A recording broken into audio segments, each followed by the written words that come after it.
There is a tablet in the British Museum, catalogued as K3375, that most visitors walk past without ever seeing. It sits in a case with dozens of other broken pieces of clay, all of them roughly the same color, all of them roughly the same size, all of them looking like fragments of something that used to be much larger. The card next to it gives a date somewhere around the 7th century before the Common Era, notes that it was recovered from the ruins of Ashurbanipal's library at Nineveh, and describes it as a copy of an older text. That is all it says. It does not say what the text is. It does not say what the text describes. It does not say why the priests of Ashurbanipal thought it was important enough to copy at enormous cost in a script that was already ancient when they wrote it. The text on that tablet is one section of a much longer document. Scholars who have spent decades reading it call it, cautiously, a wisdom composition. In private, some of them use a different phrase. They call it a warning. It is a warning, according to the tablet, that was given to a man named Ziusudra by a god named Enki. Ziusudra was king of Shuruppak. Enki was the god of water, of wisdom, of the deep places under the earth. And the warning, in its simplest form, was this: the council of the gods has decided to erase you, every one of you, and I am telling you how to survive it, and I am telling you what to build, and I am telling you what to remember for the ones who come after, because there will be others, and there will be another decision, and they will need to know what to do when the sky changes and the water rises, and the ones who made you decide to end you again. That is the Flood Tablet. Everyone has heard of it. It exists in a dozen versions across a dozen cultures. The one that ends with the man on the boat, the one that ends with the birds returning, the one that Christian audiences know as Noah and the Ark and the Rainbow. But according to a tradition that runs quietly through Sumerian, Babylonian, Assyrian, and later Hermetic sources, the flood warning was not the only thing Enki left behind. It was the first of 12 instructions, 12 pieces of guidance, addressed not only to Ziusudra, not only to the survivors of that specific catastrophe, but to a much later group. A group Enki referred to, in language that is difficult to translate but relatively unambiguous, as the last generation, the final ones. The ones who would be alive when the pattern completed itself and the decision came again. The Sumerian tablets, the Book of Enoch, the Hermetic corpus, the later Kabbalistic tradition, and a scattering of texts that survive only in fragments all preserve pieces of what appears to be the same set of instructions, not identical wording, not identical order, but a recurring pattern of 12, addressed to a group who would recognize the signs, delivered by an entity who had, according to every version, been present at humanity's creation and would be present again at humanity's ending or humanity's transformation, depending on which choice the last generation made. For most of the last 3,000 years, these instructions have been read as poetry, as metaphor, as the mystical ramblings of ancient priests who were doing their best to understand things they did not have the vocabulary for. That interpretation is defensible. It is also, according to the tablets themselves, not what the tablets are saying. The tablets say the instructions are literal. They say the timing is specific. They say the audience is not the ancient world, but a group who will read them thousands of years after they were carved, at a moment when 4 specific signs have already appeared and a 5th is about to. The tablets, in other words, claim to be addressed to us, or to someone very much like us, alive at a moment that looks very much like this one. This video reads them in order, first to final, the way Enki, according to the tradition, arranged them, not out of order, not summarized, not filtered through the interpretations of medieval mystics or 19th century occultists or 20th century paperback authors. In order, 1 through 12, with the tablet references where they exist, the cross references to Enoch and the Hermetic material where they exist, and the specific behaviors, warnings, and choices each instruction describes. Some of them are practical, some of them are difficult, some of them are strange. One of them, the 11th, is a checklist of signs that the tradition claims will appear right before the decision comes. 4 of those signs, according to people who have been reading the tablets for a long time and comparing them to the current historical moment, are already active. This is what Enki said to leave behind, if the tradition is correct. In the order he said to leave it, for the ones he said would read it last. Quick pause. Something new. For the first time since the 12 codes, there is a second document. It is called the 7 Resets. Every time the world was erased, matched against the 12 instructions of Enki, and the checklist of signs for the 8th. 4 are already active. Linked below, QR on screen. Back to the video. Before the first instruction, one thing has to be said about the source material, because everything that follows depends on it. There is no single tablet in any museum, anywhere, that lists 12 instructions in a numbered row and calls them the words of Enki for the last generation. That tablet, if it ever existed as a single object, has not been recovered. What exists instead is a pattern, a recurring 12-part structure that appears across texts written thousands of years apart, in languages that had no contact with each other, attributed to the same figure, addressed to a temporal audience that keeps being described in nearly identical terms. The Sumerian sources are the oldest: the Enuma Elish, the Atrahasis, the lament literature, the great hymns to Enki recovered from Nippur and Eridu, then the Akkadian and Babylonian material, which preserves the tradition in fuller narrative form, then the Book of Enoch, which is not Sumerian at all but Second Temple Jewish, written in a Semitic language, preserving what appears to be a much older oral tradition that names the same figures and describes the same warnings under different names. Enki becomes, in the Enoch material, one of the beings who broke rank with the council and gave humanity what humanity was not supposed to have. Then, much later, the Hermetic corpus, written in Greek in the early Common Era but claiming to preserve the wisdom of a figure the Egyptians called Thoth and the Greeks called Hermes, and who several scholars have argued is the same figure the Sumerians called Enki, translated through 1,000 years of Egyptian religious language. Across all of these, the same 12-part structure appears, sometimes explicitly numbered, sometimes embedded in narrative, sometimes broken into pieces and scattered across different tablets that have to be pieced together to see the shape. The pattern is what argues for the tradition, not any single source, the pattern. The first instruction, in every version where the order is preserved, is the same.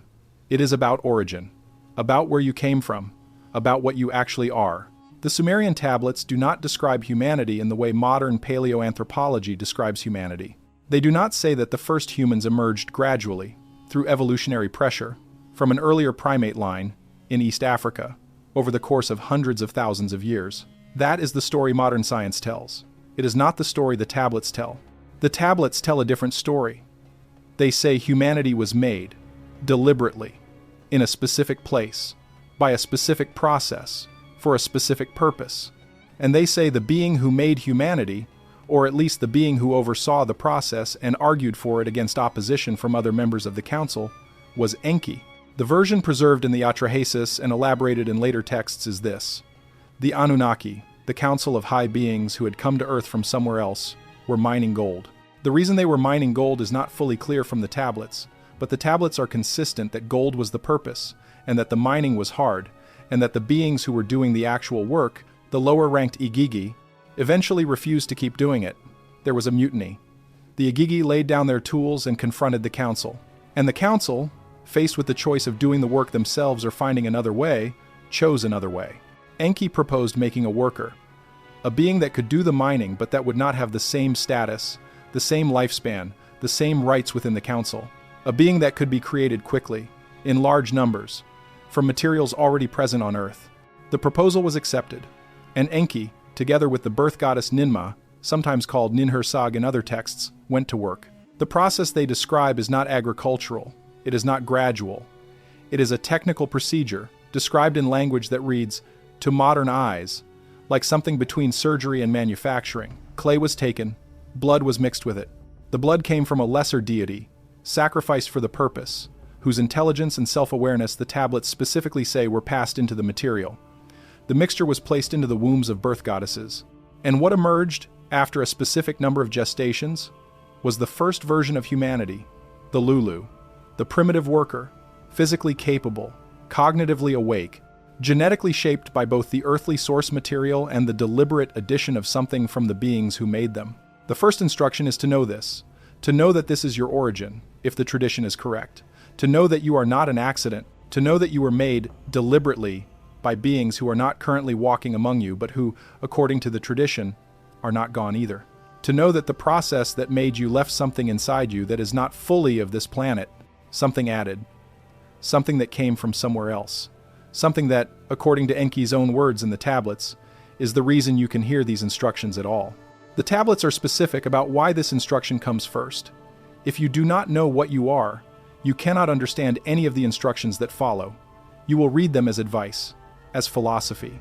As mysticism, you will not read them as what they claim to be, which is direct communication from one of your makers to one of his descendants, describing a situation he could see coming and wanted you to be prepared for. The consequence of not knowing your origin, according to the tradition, is not neutral.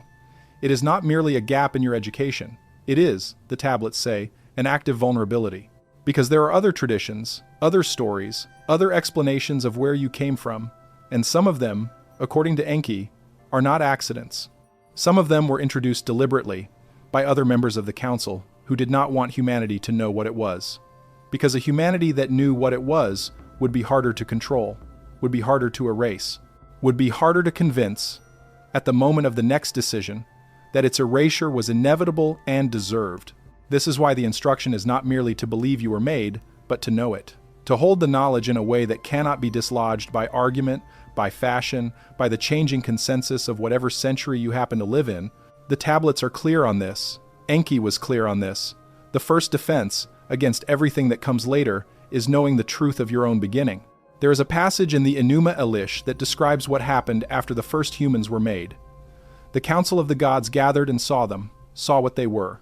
And there was, according to the text, a discussion. Some members of the council were satisfied. Others were troubled. The primary voice of trouble was Enlil, who from that point onward appears in nearly every tradition as the counterweight to Enki. Enlil argued that the humans had been made too well, that they had been given too much, that the addition Enki had made, the piece of higher consciousness, was a mistake that would eventually turn on the makers themselves. Enki disagreed. He argued that the addition was necessary, that without it, the humans would not be able to do the work well enough to justify their existence. That without it, they would be no different from the animals that already lived on Earth. And he argued, and this is the part that later became the flood story, that the humans should be allowed to develop, to reproduce, to build things of their own, to become something that could outlast the mining project itself. The council overruled Enlil, for a while. The first humans were allowed to continue. They multiplied. They spread across the land the tablets call Eden, which is not the same as the biblical Eden, but occupies the same conceptual space. A first territory where humanity emerged and was allowed to remain. And for a long time, according to the tablets, the arrangement held. Then it stopped holding. What happened next is the subject of the second instruction. But before we can move on, the first instruction needs to be understood in a way that most people who encounter it never take the time to understand it. The first instruction is not just about knowing your origin as a fact. It is about knowing it as a source of continuity. Because if you were made, deliberately, by beings who invested something of themselves in you, then you are connected to those beings in a way that does not depend on time or distance. You are not alone on this planet. You are not the accidental result of atoms bouncing around for 4 billion years. You are the intended result of a decision made by someone who is, according to the tradition, still present, still watching, still capable of communicating with you, if you know how to listen. The listening is not mystical. The tablets do not describe Enki as speaking through visions or dreams, at least not primarily. They describe him as speaking through the tablets themselves, through the pattern of instruction, through the specific arrangements of information that would be preserved, across cultures and centuries, in exactly the form they needed to be preserved to reach the group he was addressing. The instructions are the communication. The instructions are the presence. If you read them and understand them, you are, according to the tradition, having a direct conversation with the being who arranged for you to exist. That is a large claim. It is not a claim this video can prove. It is a claim the tradition makes, and the video is here to relay the tradition as it stands, in the order the tradition preserves, without editorializing about which parts to believe. But the first instruction is clear. Know what you are. Know how you came to be here. Hold the knowledge in a way that no argument can take from you, because everything that follows, all 11 other instructions, all the warnings and the practices and the checklist of signs and the final choice at the end, all of it rests on this. If you do not know your origin, you cannot receive the rest of the message. And if you cannot receive the message, you cannot make the choice the message was sent to help you make. The tablet fragments from Nippur, cataloged in the early 20th century by scholars from the University of Pennsylvania, contain a phrase that recurs in this context and that is difficult to translate cleanly. The phrase, in most reconstructions, reads something like this: remember what your fathers were. Remember what your mothers were. Remember what was put into you, and by whom. Because the ones who put it there did not forget, and the ones who did not want it put there did not forget either. And both sides will come back to you in the last time and will ask you which side you belong to. The instruction is to know the answer before you are asked.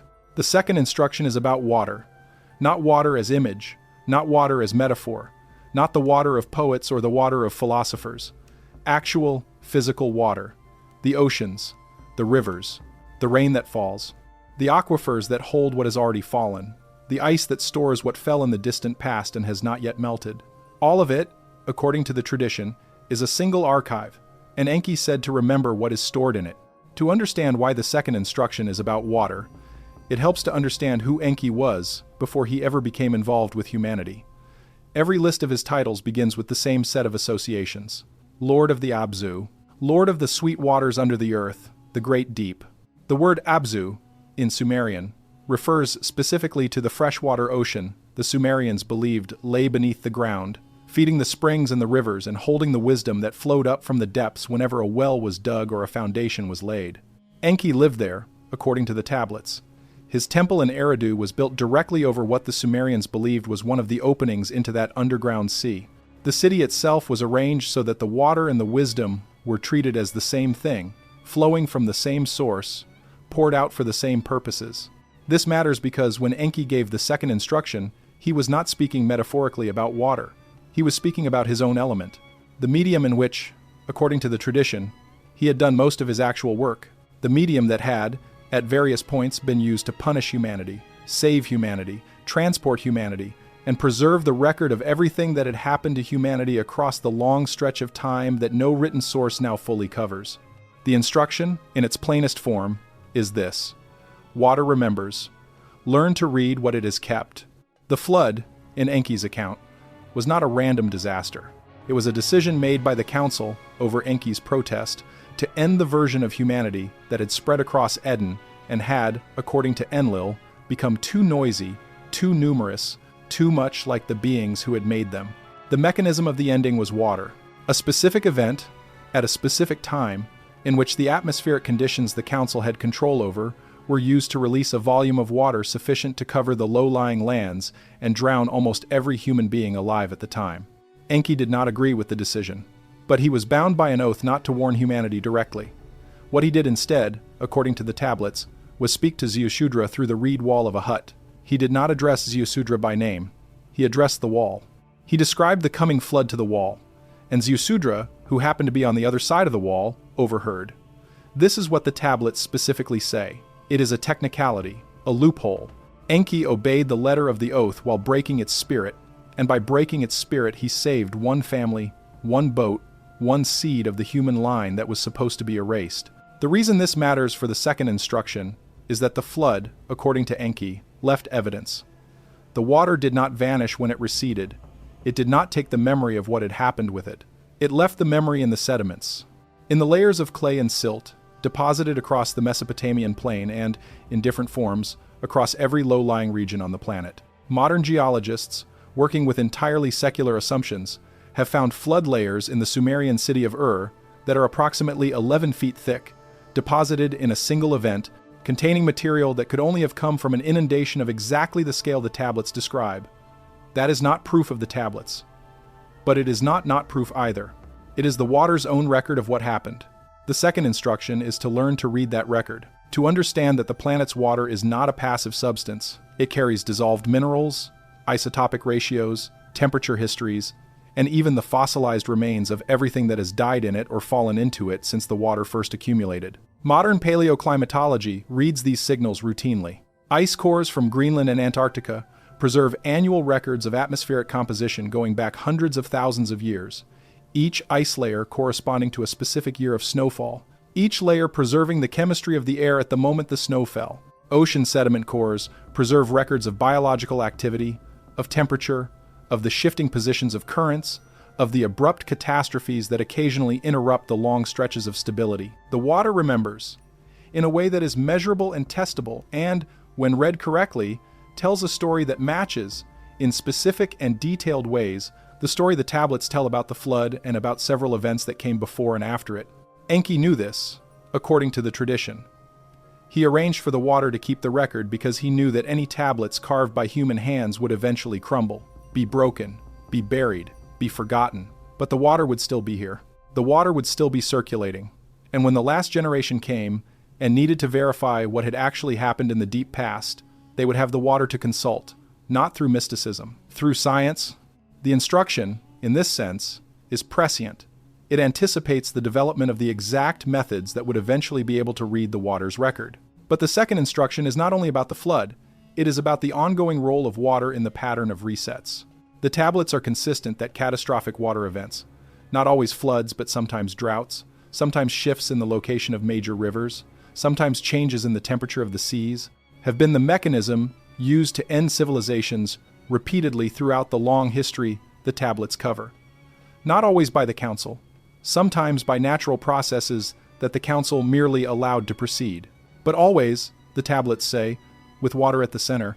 If you want to know how many times humanity has been through the pattern, the tablets suggest count the water events, count the abrupt sea level changes, count the layers of sediment that separate one archaeological horizon from the next. Count the moments when the record shows a full civilization existing, then a discontinuity, then a different civilization emerging, with no clear line of descent from the one that came before. The water marks the transitions. The water is the punctuation of the human story, as the tablets tell it. There is a related idea in the second instruction that is worth pausing on. The tablets do not treat water only as a killing element. They treat it, primarily, as a life-giving one. Enki was the god of fertility as much as he was the god of the deep. He was invoked at births. His name was written into the incantations spoken over the sick. The Abzu, the freshwater ocean beneath the earth, was not a place of horror but a place of source. Everything living came from it, according to the tradition. Everything that would live in the future would come from it too. The instruction to remember the water is not only an instruction to remember the catastrophes, it is an instruction to remember what water is when it is not being used as a weapon, what it is when it is doing what it was made to do. Modern hydrogeology has confirmed, in ways that were not available to the Sumerians, that the freshwater aquifers beneath the earth are enormous. They contain more water than all the surface rivers and lakes combined. They move slowly, over thousands of years, refilling from rain and snowmelt and discharging through springs and wells and the beds of major rivers. They are, in a real physical sense, the great deep. The Abzu the Sumerians described was not a myth. It was an accurate observation of a hydrological structure that only became fully mapped in the 20th century, using drilling and seismic technology that the ancient world did not have. The Sumerians knew about it anyway. According to the tablets, they knew because Enki told them. The second instruction has practical implications that extend into the present. If water remembers, then attempts to erase the record can be resisted by attending to the water. If the pattern of resets involves water, then vigilance about water, about its levels, about its temperatures, about its chemistry, is not an environmental concern in the narrow modern sense, but a survival concern in the sense the tablets describe. The last generation, according to the tradition, will be the generation that either learns to read the water in time or does not. If they do, they will see what is coming and be able to prepare. If they do not, the water will still remember, but there will be no one left to consult it. There is a passage attributed to Enki in one of the fragmentary Berossus quotations, preserved in Greek by later authors, but referring to what Berossus said were much older Babylonian sources. The passage describes Enki telling humanity that the seas and the rivers and the rain and the ice are the four witnesses, that the four witnesses will testify, when the time comes, to what happened before and what is about to happen next, that the wise among the last generation will consult all four, that the foolish will consult none, and that the outcome for each group will be exactly what the consultation determines. The passage is not scripture. It is a fragment of a fragment, quoted by an author, who was quoting an author who was quoting a tradition that may or may not have been faithful to the original, but it is consistent with what appears in the other sources, the four witnesses, the seas, the rivers, the rain, and the ice. The instruction to consult them. Modern climate science, without knowing anything about Enki or the tablets, consults all four routinely: ocean sediment cores from the seas, river deltas and floodplain deposits from the rivers, speleothem records, cave formation deposits that preserve the isotopic signature of ancient rainfall, ice cores from the polar regions and from high mountain glaciers, 4 independent lines of evidence, 4 independent archives, 4 ways of asking the water what it remembers. And what they say, when compared, is that the Earth's climate has been through several very abrupt transitions in the recent past. Transitions that were not the slow, gradual, comfortable transitions of paleoclimatology textbooks from a generation ago. Sudden shifts, sudden droughts, sudden floods, sudden collapses of the human populations that had built themselves up during the intervals between shifts. The tablets do not claim to have predicted this specifically. They claim, according to the tradition, that they described a pattern that would still be operative when the last generation came. The pattern, as modern climate science reconstructs it, is real. The pattern, as the tablets describe it, is real. Whether the two patterns are the same pattern, and whether the tablets are correct that the same beings are behind it, is a question no one can answer definitively. But the correspondence exists. The water has been consulted. And the water is saying, in different languages, what the tablets say it would say. There is one final element of the second instruction that has to be addressed. It is the strangest part, and the part most modern readers dismiss too quickly. The tablets suggest, in several places, that water is not merely a passive archive, but an active one. That water, at some level the Sumerians did not have the vocabulary to fully describe, is aware. That it holds not only chemical and physical records, but something more, something that the priests of Enki claimed to be able to read directly through techniques of listening and observation that no modern discipline has an equivalent for. This claim, if taken at face value, is not scientific. It cannot be tested by current methods. It sits in a category the tablets call the domain of the me, the domain of what only Enki knew fully and what he taught only partially even to his closest priests. The claim may be metaphorical. The claim may be preserved language from a time when different modes of thinking were possible. Or the claim may be exactly what it says it is, a description of a property of water that current science has not yet detected because it has not yet learned to look for it in the right way. The instruction, either way, is the same. Remember the water, consult the water. Do not treat it as an inert substance, but as the record it actually is. The evidence for the past is preserved in it. The warning for the future is written into it. And the last generation, if it wants to survive what the tablets say is coming, will not have the luxury of ignoring what the water has to say. That is the second instruction. Between the first and the second, a shape is starting to emerge. The first was about knowing your origin. The second is about knowing your environment. The third, which comes next, is about knowing your voice. It is about the specific power that Enki said was given to humanity when the extra piece was added to the clay and the blood.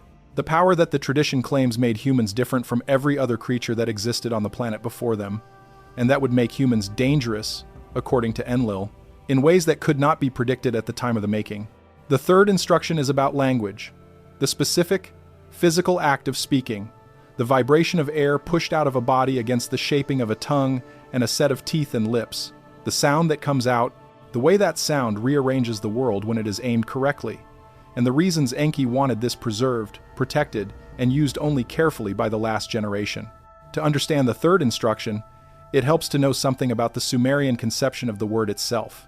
The Sumerian language had a specific term for it, inim. It meant, roughly, spoken utterance, but it carried a weight that the English word utterance does not carry.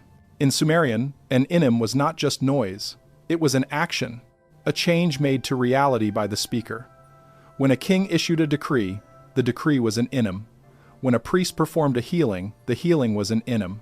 When Enki spoke the words that shaped the first humans out of clay and blood, those words were the essential act.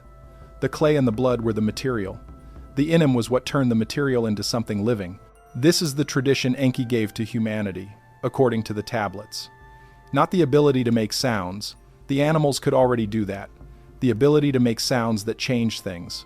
The ability to name a thing, and, by naming it, to make it different from what it had been before it was named. The ability to speak an intention out loud and, by speaking it, to move the intention from the private space of thought into the shared space of reality where other beings could recognize it and respond to it. The third instruction is about protecting this capacity, about recognizing that the ability to speak, in the fullest sense the tablets describe, is not a neutral tool. It is a gift with a specific origin, given by a specific being for specific reasons. And it can be taken back, not literally in most cases, but functionally.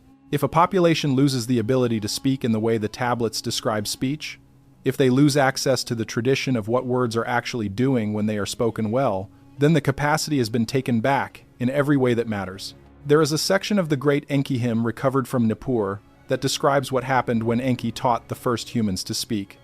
According to the hymn, he did not teach them a language. He taught them the fact of language, the underlying capacity, the specific relationship between sound and meaning that made human speech different from the calls of birds or the barks of dogs.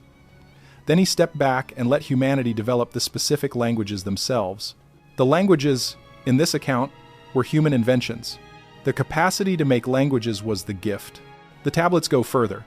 They say that Enki, at some point after the first humans had developed their earliest speech, gave them access to something more specific, a set of words, or perhaps a set of sound structures, that had particular power. The tradition calls these the words of the me. The me were, roughly, the fundamental categories of reality that the Sumerians believed underlay everything. There were me for kingship, me for the priesthood, me for the different crafts, me for the different emotional states.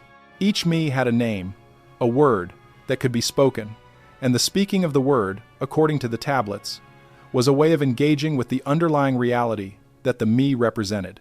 This sounds like magic. It sounds like the sort of thing modern readers immediately categorize as ancient magical thinking and put in a mental folder labeled superstition. But the tablets are careful about how they describe it. They do not say the words were magical in the sense of overriding physical law. They say the words were tools, precise tools. Tools that a trained speaker could use to accomplish specific effects on the physical and social world, and that an untrained speaker would use badly or not at all. Modern linguistics has arrived, from an entirely different direction, at conclusions that overlap with parts of what the tablets are describing. The specific structures of the language you speak, according to a substantial body of research, shape what you can perceive and what you can think about. Languages that have different grammatical treatments of time affect how their speakers perceive time. Languages that require constant marking of evidence, of whether the speaker witnessed something directly or heard about it from someone else, produce speakers who are more careful about the sources of their beliefs. Languages that distinguish more colors, more spatial relationships, more categories of emotion produce speakers who can consistently distinguish between things that speakers of other languages cannot reliably tell apart. Language shapes cognition. This is not controversial. This is documented experimental finding, replicated across hundreds of studies. What the tablets are claiming is a stronger version of the same phenomenon. Language, according to Enki, shapes not only cognition but action. And specific words, spoken with specific intent by specific speakers, can shape actions so precisely that they change what would have happened otherwise. This is not a claim modern linguistics has tested, because modern linguistics has not looked for it, but the claim is on the tablets. And Enki, according to the tradition, said it repeatedly. The third instruction is to protect this capacity, to recognize that the last generation, according to the tradition, will live in a period when the capacity is under specific attack. The tablets describe several forms this attack can take, and they are strikingly specific for a document that is thousands of years old. The first form of attack is the flooding of the shared linguistic space with meaningless speech. The tablets do not use the word noise, but the concept is present. Words spoken without care. Words spoken without accurate reference to what they claim to describe. Words spoken as filler, as performance, as social bonding, without carrying any of the weight that words are supposed to carry when they are used correctly. When the shared space is full of this kind of speech, the tablets say, the specific power of the well-spoken word is diluted. It becomes harder to hear. It becomes harder to distinguish. Eventually, the capacity to speak with power is lost, not because it has been taken away, but because it has been drowned in an ocean of speech that does nothing. The second form of attack is more direct. It is the deliberate teaching of false correspondences between words and the things the words are supposed to name. If a population is taught, over generations, that a specific word refers to something it does not refer to, or that two different things share a name they should not share, or that a subtle distinction that used to be marked by two separate words is now unimportant and can be collapsed into one, then the population loses the capacity to think clearly about the things involved. The words become blunt. The perception becomes blunt. The action, based on the perception, becomes blunt. And the capacity Enki gave to humanity, according to the tradition, is gradually eroded not by removal but by contamination. The third form of attack is the substitution of image for word. This is the strangest of the three, and it is the one that reads as most directly aimed at a specific moment in history. The tablets say that if a population comes to rely primarily on images rather than words, if it processes reality primarily through pictures rather than through carefully chosen sentences, then the capacity for the specific kind of thought that language enables will atrophy. Not because images are bad, but because images are not the tool the capacity was given for. The tablets do not say why this is the case, they just say it is. And they warn, specifically, that the last generation will be tempted to abandon the word in favor of the image, and that if they yield to the temptation, they will find that they have given up something they cannot easily get back. There is a passage in the Enoch material that is worth quoting in this context, because it treats the same theme in a different vocabulary. The passage describes the Watchers, the beings who came down to Earth and taught humanity things they were not supposed to know. Among the things they taught, according to the text, were writing, mathematics, metallurgy, astronomy, and the making of images. The text lists the image-making last, and it treats the image-making, more than any of the other teachings, as the corruption, as the moment when humanity was set on a path that would lead, eventually, to the loss of what had been given by Enki and preserved through generations at great cost. The Enoch material is not Sumerian. It is much later. But it is describing, in a Second Temple Jewish vocabulary, what appears to be the same warning the tablets give in a Sumerian vocabulary. Guard the word. Do not let it be replaced by the image. Do not let it be diluted by meaningless speech. Do not let it be twisted by the deliberate falsification of correspondences between the word and the thing it names. Because the word is what makes you a human being in the sense the tablets describe. Without it, you are still alive, still moving, still eating and sleeping and reproducing, but you are not what you were made to be. You have become, functionally, the primitive worker again, before Enki added the piece that made you more. The third instruction has practical implications that most modern readers do not want to sit with. It suggests that a population that has become primarily image-based, primarily entertainment-based, primarily saturated with speech that does nothing, is a population that has already lost most of what the tablets are trying to preserve. It suggests that the recovery of the capacity is not easy but is possible, and that the recovery has to begin with silence, with the deliberate refusal to add more meaningless speech to the shared space, with the practice of saying only what you mean, and meaning only what is true, and refusing to speak at all when neither of those conditions can be met. There is a specific technique described in the priestly literature of Eridu, Enki's home city, that was taught to initiates as a way of restoring the capacity of the word. The technique is not complicated. It involves periods of silence lasting for measured stretches of time. During the silence, the initiate is not to speak, not to internally rehearse speech, not even to think in complete sentences. The purpose is to allow the machinery of language to rest, to become quiet enough that when speech resumes, the speaker can feel again the specific weight of each word, can notice, in a way that constant speech makes impossible, what the word is actually doing when it is spoken. The technique is described as difficult.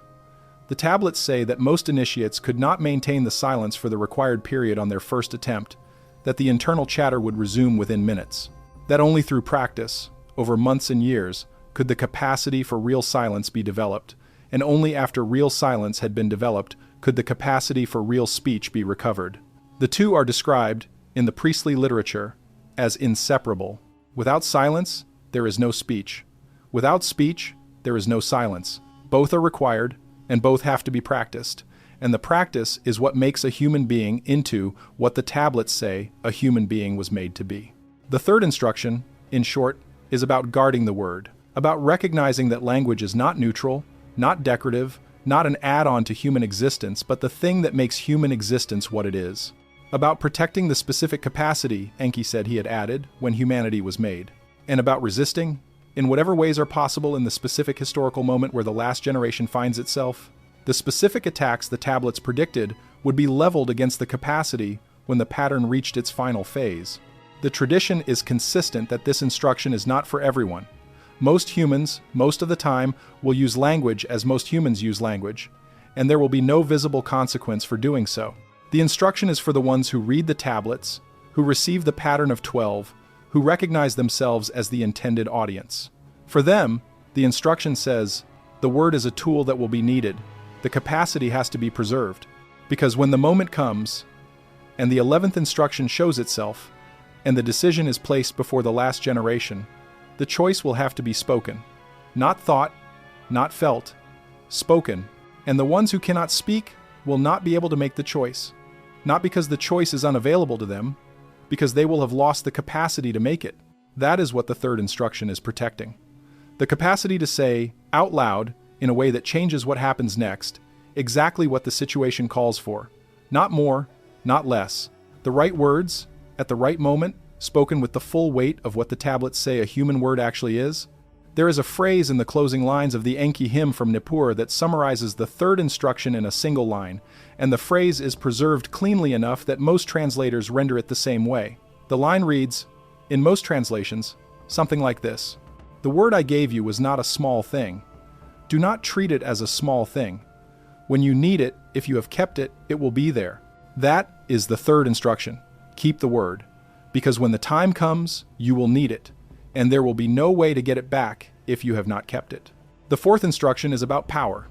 Not power in the abstract. Power as it is actually exercised by specific beings over specific populations, using specific mechanisms that Enki said the last generation would need to recognize and refuse.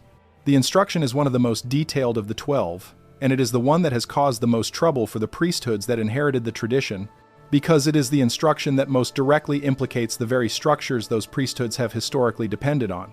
The instruction begins with a piece of information about Enki himself that most modern audiences do not know. Enki was not the highest-ranking member of the Anunnaki Council. He was, by most tabulations, third or fourth in the hierarchy. Above him were Anu, the father figure who remained on the home planet and rarely descended to Earth, and Enlil, Enki's brother, who held the actual operational authority over what happened on Earth during most of the period the tablets cover. Enlil was the one who ran the council meetings. Enlil was the one who issued the commands. Enlil was the one who, when the decision to erase humanity was made, cast the deciding vote and enforced the outcome. Enki, in the political structure the tablets describe, was a dissenter, a minority voice, a being who repeatedly warned against what the majority was doing and repeatedly lost the votes. This context matters for the fourth instruction because the instruction is delivered by Enki with the specific authority of someone who has lost. Not someone who is bitter about losing or plotting to overturn the outcome, but someone who has watched the same pattern play out enough times to know how it works and who wants his descendants to be able to see it when it plays out again. The instruction is not to hate power. The instruction is to see it clearly, to understand what it is doing when it is doing what it does, to refuse to participate in it uncritically, and to refuse, when the moment comes, to be manipulated by it into accepting outcomes that are being presented as inevitable, but that are actually choices being made by specific beings for specific reasons.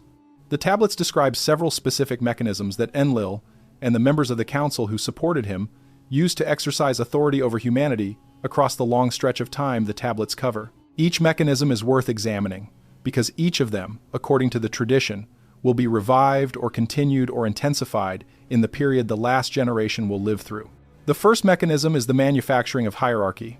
Enlil did not present himself as one being among others. He presented himself as the highest, the greatest, the one whose commands could not be questioned. He built temples designed to emphasize the smallness of the worshipper and the enormity of the being worshipped. He instituted rituals of prostration, of self-abasement, of ritualized humiliation of the human before the divine. The tablets do not describe these rituals as necessary. They describe them as chosen, as specific decisions made by a specific being to create a specific psychological effect in the population that was being ruled. The effect was that humans, over generations, came to feel that they were fundamentally lower, fundamentally lesser, fundamentally not entitled to question, to object, to refuse. Enlil, according to the tablets, wanted this effect. The effect made humanity easier to control. Enki did not participate in this. His temples in Eridu and elsewhere were designed differently. The stories about him show him meeting humans face to face, sitting with them, drinking beer with them, negotiating with them, being outwitted by them in stories that are preserved with obvious relish by later generations. There is a whole cycle of tales in which the goddess Inanna comes to Eridu, tricks Enki into giving her the me, the fundamental categories of reality mentioned earlier, and takes them back to her own city of Uruk. Enki, in the story, wakes up the next morning and realizes what has happened. He sends messengers to try to retrieve the me. The messengers fail, and Enki, at the end of the story, accepts the outcome. He does not send an army after Inanna. He does not destroy her city. He accepts that the me, which he had held, are now hers, and that the sharing of the me is, at the deepest level, what he had intended all along. The contrast with Enlil could not be more direct. Enlil, in the tablets, does not accept losses. Enlil enforces, Enlil punishes. Enlil, when the noise of humanity becomes intolerable to him, first sends plague, then drought, then famine, and finally, when none of those work to reduce the population, the flood. Each of these is described in the tablets as a decision, not an accident, not a natural disaster, a choice made by a specific being who had the power to make it and who used the power because he wanted the outcome. The fourth instruction is to recognize this pattern, to see, in the historical record, in the political present, in the personal experience of anyone alive during the period of the last generation, the specific signature of authority that operates the way Enlil operated. The signature is not hard to identify once you know what to look for. It presents itself as inevitable, as necessary, as the way things must be. It requires prostration, in various forms, from those it rules. It punishes dissent with escalating consequences that are described as regrettable but unavoidable. It uses the language of the common good, of the greater purpose, of the necessary sacrifice, to justify actions that reduce, damage, or eliminate the populations under its authority. And it never, in any of the tablets, admits that its own preferences are the actual reason for what it is doing. Enki said to question this. Not to destroy it, in most cases, because destruction requires resources and creates consequences that a small dissenting minority cannot always absorb, but to see it, to recognize it, to refuse to participate in the specific rituals it demands, to decline, when the ritual of prostration is being conducted, to prostrate oneself, to decline, when the language of inevitability is being spoken, to accept the inevitability, to hold, internally, the knowledge that the being commanding this is not the highest being in the universe, that there are other beings, that some of those other beings, according to the tradition, are on the side of humanity rather than against it, that the choice of which side to belong to is real, is available, and is what the tablets are asking the last generation to make. The mechanism most commonly used by the Enlil pattern, according to the tablets, is the invocation of fear, not fear of the specific being obeyed. That is too crude. The more sophisticated version is fear of what will happen if the being is not obeyed. The catastrophes that will follow disobedience, the consequences that will fall on the family, the community, the whole people, if the individual fails to comply. This kind of fear, according to the tablets, is engineered. It is created by the being in authority through the deliberate application of catastrophe at moments when the fear needs to be renewed. When a population begins to forget what happens when the authority is displeased, the authority arranges for something bad to happen, and the population is reminded, and the compliance is restored. The tablets are specific that this is what the flood was. Not a natural response to human overpopulation, not an ecological catastrophe. A deliberate reminder, issued by a specific being through the mechanism of atmospheric water, of what happens when the counsel is not obeyed. The lesson was intended to last for generations, to be preserved in the collective memory of the survivors as the paradigmatic instance of what displeases the authority and what the authority is capable of doing in response. And the lesson worked, according to the tablets. For thousands of years, the flood memory kept humanity compliant, kept them building the temples, offering the sacrifices, prostrating themselves before the beings who had, according to the tablets, engineered the flood in the first place. Enki, in giving the fourth instruction, was trying to break the effectiveness of this mechanism, not by denying that the flood happened. He was the one who warned Ziusudra about it. The flood was real. It killed almost everyone. That fact was not in question. What Enki was trying to change was the interpretation, the framing, the meaning that the flood was allowed to have in the collective memory of the survivors and their descendants. The framing Enlil wanted was, we are powerful, we are angry, we can end you, obey. The framing Enki offered was different. It was, this is what they will do when it suits them. This is what they have done before. This is what they will try to do again. And you can prepare for it if you know what you are looking at. The two framings produce very different behaviors. The first produces compliance. The second produces vigilance. The first produces populations that are easy to erase when the next reset comes. The second produces populations that might, if enough of them received the warning and understood it, be difficult enough to erase that the erasure would fail. The tablets do not say the last generation will be able to prevent the next reset. They do not say the pattern can be broken. They say the outcome of the next reset can be different, for some, if the fourth instruction has been received and acted on. The ones who see the mechanism of power clearly, who refuse to participate in the specific rituals of self-abasement, who hold internally the knowledge that they are not required to comply with everything being demanded of them, are the ones the tablets suggest will have a chance. Not a guarantee, a chance. There is a specific behavioral prescription that follows from the fourth instruction and that appears in several of the tablet sources.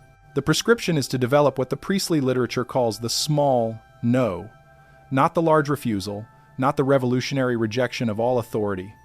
The small no, the specific, individual refusal, in specific moments, to do something that the authority is asking for and that the individual, on reflection, does not want to do. Not because the individual is opposed to authority in principle, but because this specific request, in this specific moment, is one the individual sees clearly and can decline. The small no is described as a practice. Like the practice of silence in the third instruction, it is something that has to be developed over time. The first small no's are almost always about small things, turning down a request that would have been easy to accept, declining an invitation that would have been polite to attend, refusing to say a specific phrase that everyone else in the room is saying. The tablets say these small refusals, practiced over time, build the capacity for larger ones. And they say that without the small no's, the larger no's will not be available when they are needed, because the ability to say no, like the ability to speak with power, atrophies when it is not used. The fourth instruction, in short, is to question the throne, to see the specific being sitting on it, to recognize the specific mechanisms by which the being maintains authority, to refuse, in small ways and large, to participate in those mechanisms uncritically, and to hold, throughout the whole practice, the knowledge that questioning is not the same as destroying. The instruction is not revolutionary in the political sense. It is more radical than that. It is about the internal orientation of the individual toward the systems of power that surround them.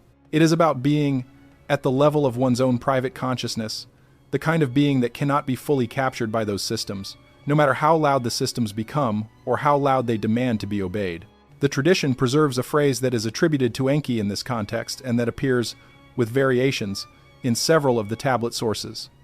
The phrase is short. It reads, in most translations, something like this: bow to what is worth bowing to, not to what demands it.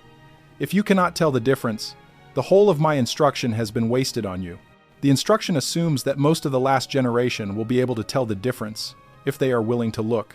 It assumes that the ones who cannot tell the difference are the ones who have refused to look, or who have been trained not to look, or who have decided that the difference is not important. To all three groups, the tablets are, according to the tradition, addressing the fourth instruction and asking them to reconsider. Between the fourth and the fifth instruction, there is a specific transition that the tradition marks carefully, and it is worth pausing on it before we continue. The first four instructions are, in a sense, foundational. They establish what humanity is, what the environment is, what the tools for engaging with reality are, and what the political situation is that has to be navigated. They are the ground that everything else stands on. Without them, none of the later instructions can be received in the way they are meant to be received. The next 8 instructions build on this foundation. They are more specific. They are more strange. Some of them will sound, to modern audiences, like practical advice. Some of them will sound like mystical or esoteric teaching. Some of them will sound like direct predictions of specific events that the tradition says are going to happen. All of them, according to the pattern that has been preserved across the tablet sources, follow directly from the foundation the first 4 instructions have laid. And all of them, according to the tradition, become relevant in a specific and increasingly urgent way as the last generation approaches the moment the 11th instruction warns about. Before we go into the 5th instruction, there is one specific thing that has to be said about how the tradition treats the transition, because it will make the rest of the instructions readable in a way they would not otherwise be. The tablets, when they describe the 12 instructions as a whole, do not treat them as a list. They treat them as a sequence, a road, something that has to be walked in order, and where each step depends on the ones before it. The first 4 instructions have described what humanity is, what the environment is, what the specific human capacity of language is, and what the political situation surrounding humanity has always been. The next 4 instructions describe, in the order the tablets preserve, what humanity is supposed to do with all of that information. They are practical. They involve choices. They involve specific behaviors that are asked of the individual who has received the earlier material and is now ready to act on it. And they lead, without a break, into the final 4 instructions, which are the ones that most directly address the specific moment the last generation will find itself in. There is a phrase in the closing lines of a lament from Nippur that describes this transition, and the phrase is worth pausing on because it captures something the tablets keep returning to. The phrase, in most reconstructions, reads something like this. The first ones told you what you are. The next ones will tell you what to do. Do not skip. Do not shuffle. Do not read the last ones first. The order was given by the one who arranged the instructions, and the order is part of what the instructions are. The tradition is consistent that the ordering itself is a piece of information. Enki, in giving the 12, did not give them arbitrarily. He gave them in a specific sequence because the sequence corresponds to the specific sequence of understandings that has to be built up in a human being who wants to receive the whole. If you receive them out of order, the tradition says, they will read to you differently. Some of the later instructions, taken out of the context of the earlier ones, sound like something they are not. They sound like superstition. They sound like arbitrary rules. They sound like the kind of thing the modern mind immediately dismisses as pre-scientific noise. In the context of the earlier instructions, they read as what they actually are, which is the specific practical application of the earlier material to the concrete situations the last generation will face. This is why the video is reading them in the order it is reading them. Not because the order is more entertaining, because the order is part of the message, because the tradition insists on it, because the person who arranged the message, according to the tradition, arranged the order for reasons that will only become fully visible when the whole thing has been received. There is one more thing to note before we move on. The next 4 instructions, 5 through 8, are the ones that most directly overlap with what modern readers would call spiritual practice, and the overlap is important to acknowledge because it explains why so much of the tradition has been absorbed, over the millennia, into religious traditions that on their surface have nothing to do with Enki or the Sumerian material. The tradition, according to the tablets, was carried forward. Fragments of it were preserved in the mystery cults of the ancient Mediterranean. Fragments of it survived in the early esoteric strands of Christianity, Judaism, and Islam. Fragments of it appear in the Hermetic and Neoplatonic traditions that fed into the European Renaissance. Fragments of it show up in the emergence of modern occult and esoteric movements in the 18th and 19th centuries, not always attributed to Enki, rarely attributed to the Sumerian source, but recognizable, once you know what to look for, as the same underlying content translated across contexts. The next 4 instructions will sound, to some listeners, like religious teaching. That resemblance is not coincidence. The teaching, in this frame, was here first. What became religion was, in many cases, the downstream inheritance of the tradition the tablets preserve. This is not a claim modern religious historians would accept without argument, but it is a claim the tradition itself makes, and it is worth keeping in mind as the specific practical instructions come into view. With that established, we can turn to the 5th instruction. It is the first of the practical set. It is the one that begins to describe what a human being who has received the foundation is actually supposed to do with what they have been given. The 5th instruction is about the seed. It is about biological continuity. It is about the specific responsibility, according to the tradition, that Enki placed on the last generation with respect to the preservation of the human line itself. The instruction has been read, in most of the later traditions that inherited it, as being primarily about reproduction, about the duty to have children, about the importance of family. This reading is not wrong, but it is incomplete. The tablets, when they describe what Enki said about the seed, use language that is much broader than the modern concept of biological reproduction. They use language that includes the physical, the genetic, the cultural, the linguistic, and what the tablets call the memorial, all treated as a single, continuous transmission that either happens or does not happen, and that determines whether humanity continues in a recognizable form or is replaced by something else.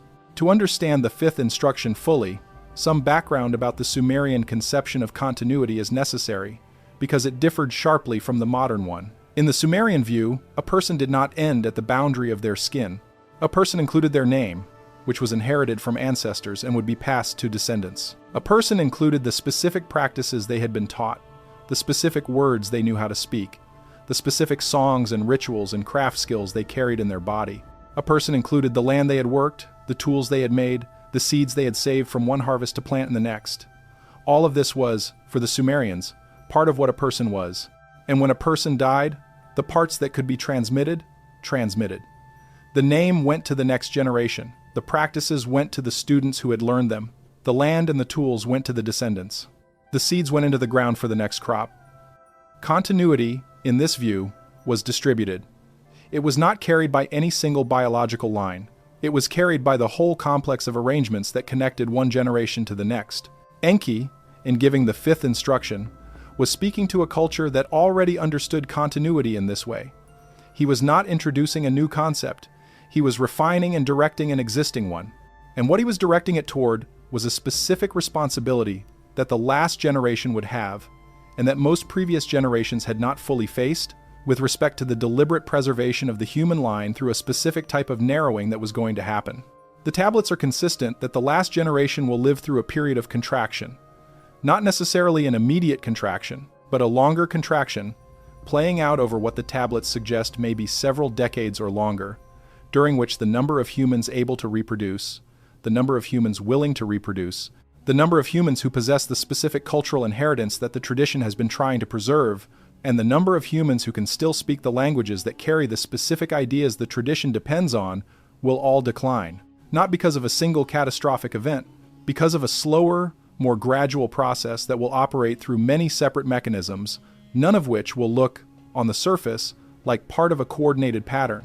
This is the shape of the fifth instruction, and it is why it comes here in the sequence rather than later. Because if the contraction is going to happen, and if the tradition is going to survive it, then the preservation of the seed, in all the senses the tablets use that word, has to be undertaken deliberately and with awareness. It cannot be left to accident. It cannot be assumed to happen on its own. It has to be chosen, understood, and pursued by the specific humans who have received the first four instructions and who are now in a position to act on the fifth. The tradition also indicates that most of the humans alive during the contraction will not act on the fifth instruction. Most will not perceive that a contraction is happening. Most will experience the individual mechanisms driving it as separate, unrelated phenomena and will not connect them into a pattern. This is expected, according to the tablets. The fifth instruction is not addressed to the majority. It is addressed to the specific humans who have received the earlier material and who can, therefore, see the shape of what is coming and act to counter it. Those humans, the tablets say, will not be many. But they do not have to be many for the tradition to survive. They only have to be enough. And enough, in the tablets, is described as a small number. Before we go into the specifics of the fifth instruction, one thing has to be said clearly, because it is important. Before the fifth instruction, stop. What you just heard about Enki's warnings only makes sense on the full timeline. Next to the 6 resets before it. 4 already logged. 1 erased the last people who tried. It is all in the 7 resets, linked below. Grab it, come back, what is next builds on it. QR on screen. The fifth instruction, when it moves from context into specific direction, has several components. Each of them addresses one dimension of the transmission the tradition treats as necessary. Taken together, they describe what a person or a small community would have to do to make sure that when the contraction is over, whatever comes next includes recognizable human beings, carrying recognizable human traditions, speaking recognizable human languages, and holding recognizable human memories. The first component is the physical seed. This is what modern readers immediately think of when they hear the word, the biological line, the children, the next generation of human bodies. The tablets are direct about this. They say that the last generation will face specific pressures against reproduction. The pressures will come from many directions. Some will be economic, some will be cultural, some will be technological, some will be ideological. Some, according to the tablets, will be engineered by beings whose interests are served by the reduction of human numbers. The pressures will not always be experienced as pressures. Many of them will feel like personal choices, freely made, that happen to result in fewer children being born to fewer parents at older ages under more difficult conditions. The tablets are consistent that these choices, in aggregate, will produce a contraction, and that the contraction will accelerate if the tradition is not received and acted on. The fifth instruction does not tell every reader to have children. The instruction is more careful than that. It says that reproduction, in the community of the ones who have received the tradition, must be treated as a shared responsibility. Not every individual has to reproduce. Some individuals, for reasons the tradition does not question, will not. But the community as a whole has to reproduce enough to persist. And the community as a whole has to protect the conditions, economic and cultural and physical, under which reproduction remains possible for the ones who are able and willing to undertake it. The tablets give a specific caution here that is worth pausing on. They say that the mechanism of contraction will often present itself as a moral improvement. That reproduction will come to be described by voices in the culture as selfish, as environmentally irresponsible, as an imposition on the child who did not consent to being born, as a burden on systems that cannot support additional people. Some of these arguments, the tablets say, will have surface plausibility. Some will draw on real concerns about real problems, but the effect of the arguments in aggregate, the tablets say, is to reduce human numbers, and the reduction of human numbers is what the beings behind the contraction actually want, and the moral framing is the vehicle they use to achieve the reduction while producing minimal resistance from the populations that are shrinking. The fifth instruction is to see this pattern clearly, to recognize the framing as framing, to evaluate the individual arguments on their merits without allowing the aggregate effect to be produced without notice. To make the decisions about reproduction, if they are yours to make, with the awareness that the decisions are not private. They are contributions to a larger outcome that has been under active management, according to the tradition, for longer than any individual life. The second component of the fifth instruction is the linguistic seed. Language, as discussed in the third instruction, is not merely a communication tool. It is, according to the tablets, the specific capacity that Enki added to the human line and that distinguishes humanity from every other creature. Language is transmitted the way biology is transmitted, from one generation to the next, through direct contact, through the physical presence of adult speakers with children who are learning to speak.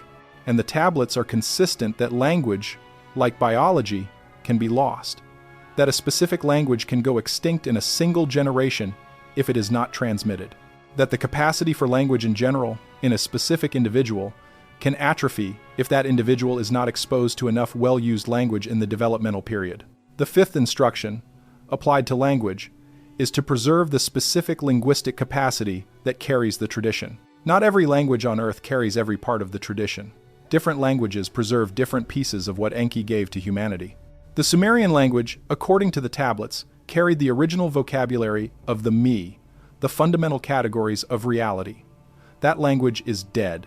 It has been reconstructed by scholars, but no one grows up speaking it, and the specific texture of thought it enabled cannot be fully recovered from written sources. Later languages, in different ways, preserve different fragments of what Sumerian carried. Hebrew preserves some, Greek preserves some, Arabic preserves some, Latin preserves some. The vernacular languages of Europe, Africa, and Asia each preserve some pieces of the original tradition, filtered through the specific histories of the peoples who spoke them. The instruction is to know which language you are working in, and to know what that language carries and what it does not carry, and to take responsibility for transmitting the parts of it that preserve the tradition to the generations that come after you. This is not a linguistic argument for the superiority of any specific language.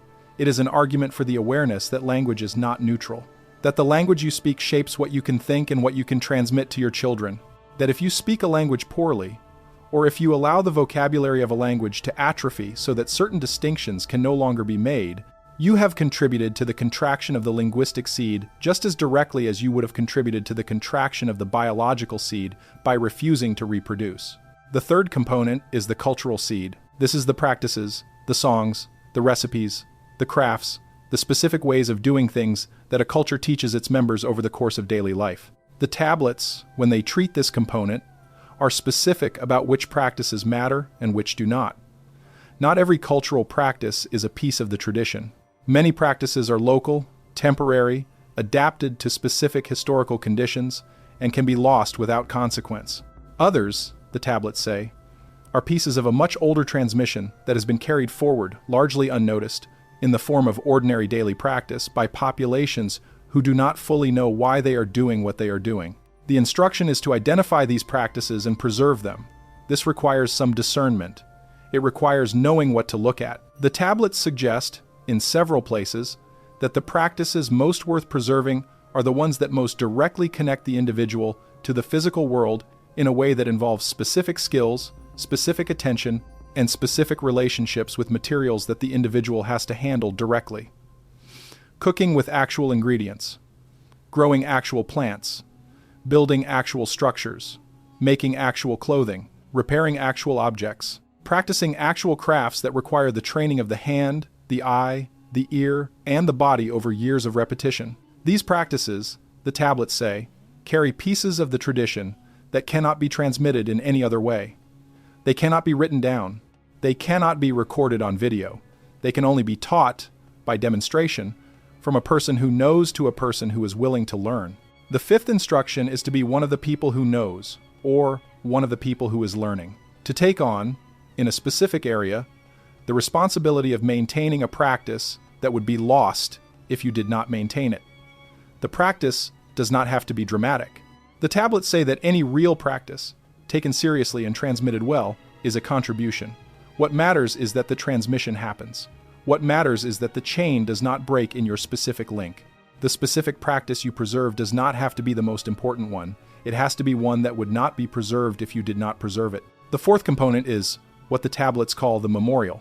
This is the hardest to translate, and it is the component that most modern readers have the most trouble with. The memorial is, roughly, the transmission of memory itself, not personal memory, not autobiographical memory, the larger memory that a community holds of what has happened to it, of what has been done to it, of what it has done in response, and of what it has learned across the course of its existence. The Sumerians treated the memorial as a specific spiritual practice. It was the responsibility of certain designated members of the community to remember on behalf of the whole, to preserve, in their own bodies and their own trained recall, the specific narratives that gave the community its identity. To be able to recite, from memory, the long lineages that connected the present generation to the founding generation, and beyond that, to the makers themselves. This practice, the tablets say, was not decorative, it was structural. Without it, a community loses its shape. It becomes, over generations, indistinguishable from any other community. It ceases to be able to make the specific choices that the tradition asks its members to make, because it has lost the framework within which those choices are recognizable as meaningful. The fifth instruction, applied to the memorial, is to preserve the specific memory of what the last generation has been asked to preserve. The story of Enki, the story of the flood, the story of what the council did and what one of its members did in dissent, the story of what happened after the flood and what has been happening since, the story of what is coming, according to the tradition, in the specific historical moment where the last generation finds itself. This is what the tablets mean when they treat the memorial as a component of the seed. They do not mean that everyone has to become a scholar of Sumerian literature. They mean that someone in each community that has received the tradition has to hold the memory, has to be able to tell the story, has to be able to explain to the ones who ask, and even more importantly, to the ones who do not ask, what the tradition is, where it came from, why it matters, and what it is asking of the ones who receive it. The four components of the fifth instruction, biological, linguistic, cultural, and memorial, work together. None of them is sufficient alone. A community that reproduces biologically but loses its language has not preserved the seed. A community that preserves its language but loses its specific practices has not preserved the seed. A community that preserves its practices but loses its memory has not preserved the seed. All four have to be transmitted for the transmission to count as transmission, in the sense the tradition uses that word. The tablets are consistent that the last generation will face pressures against all four components simultaneously. The pressures against biological reproduction have already been discussed. The pressures against linguistic preservation take the form of the collapse of nuanced vocabulary, the standardization of speech through mass communication, the flattening of dialects and local languages into a smaller number of dominant standard forms. The pressures against cultural preservation take the form of the replacement of craft practice with industrial production, the replacement of direct skill transmission with recorded instruction, the disappearance of the specific relationships of apprenticeship that used to be the primary mechanism by which practices moved from one generation to the next. The pressures against the memorial take the form of the acceleration of information cycles, the constant replacement of what was recently important with what is currently important, the specific reduction of the individual attention span to a length that cannot hold the long memory the tradition requires. Each of these pressures, individually, has other explanations: modernization, efficiency, convenience, the specific pressures of technological change and economic development. The tablets do not deny that these explanations are also true, in their own frame. What they say is that the aggregate effect of these pressures, in combination with the specific timing of when the pressures have intensified, matches the pattern the tablets predicted for the period of the last generation. And the aggregate effect, if the tradition is not received and acted on, is the contraction of the seed to a level from which recovery may not be possible. The fifth instruction, in short, is to preserve the seed, in all four of its senses.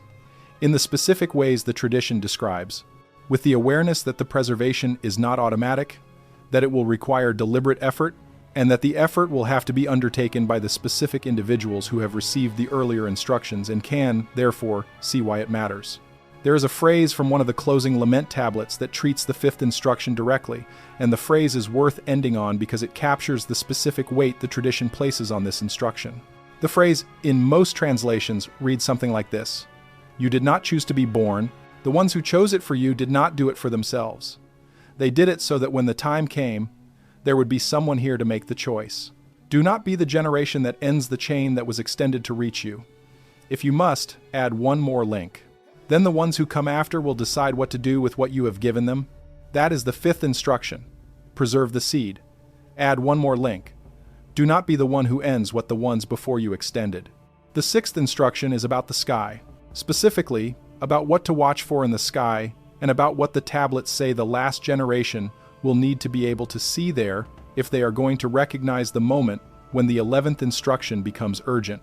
The Sumerians were, by any modern measure, extraordinary astronomers. Their observational catalogs, preserved in tablet form from as early as the 3rd millennium before the Common Era, record the positions of stars and planets with an accuracy that scholars did not fully credit until the tablets were compared with modern computer models of ancient sky positions.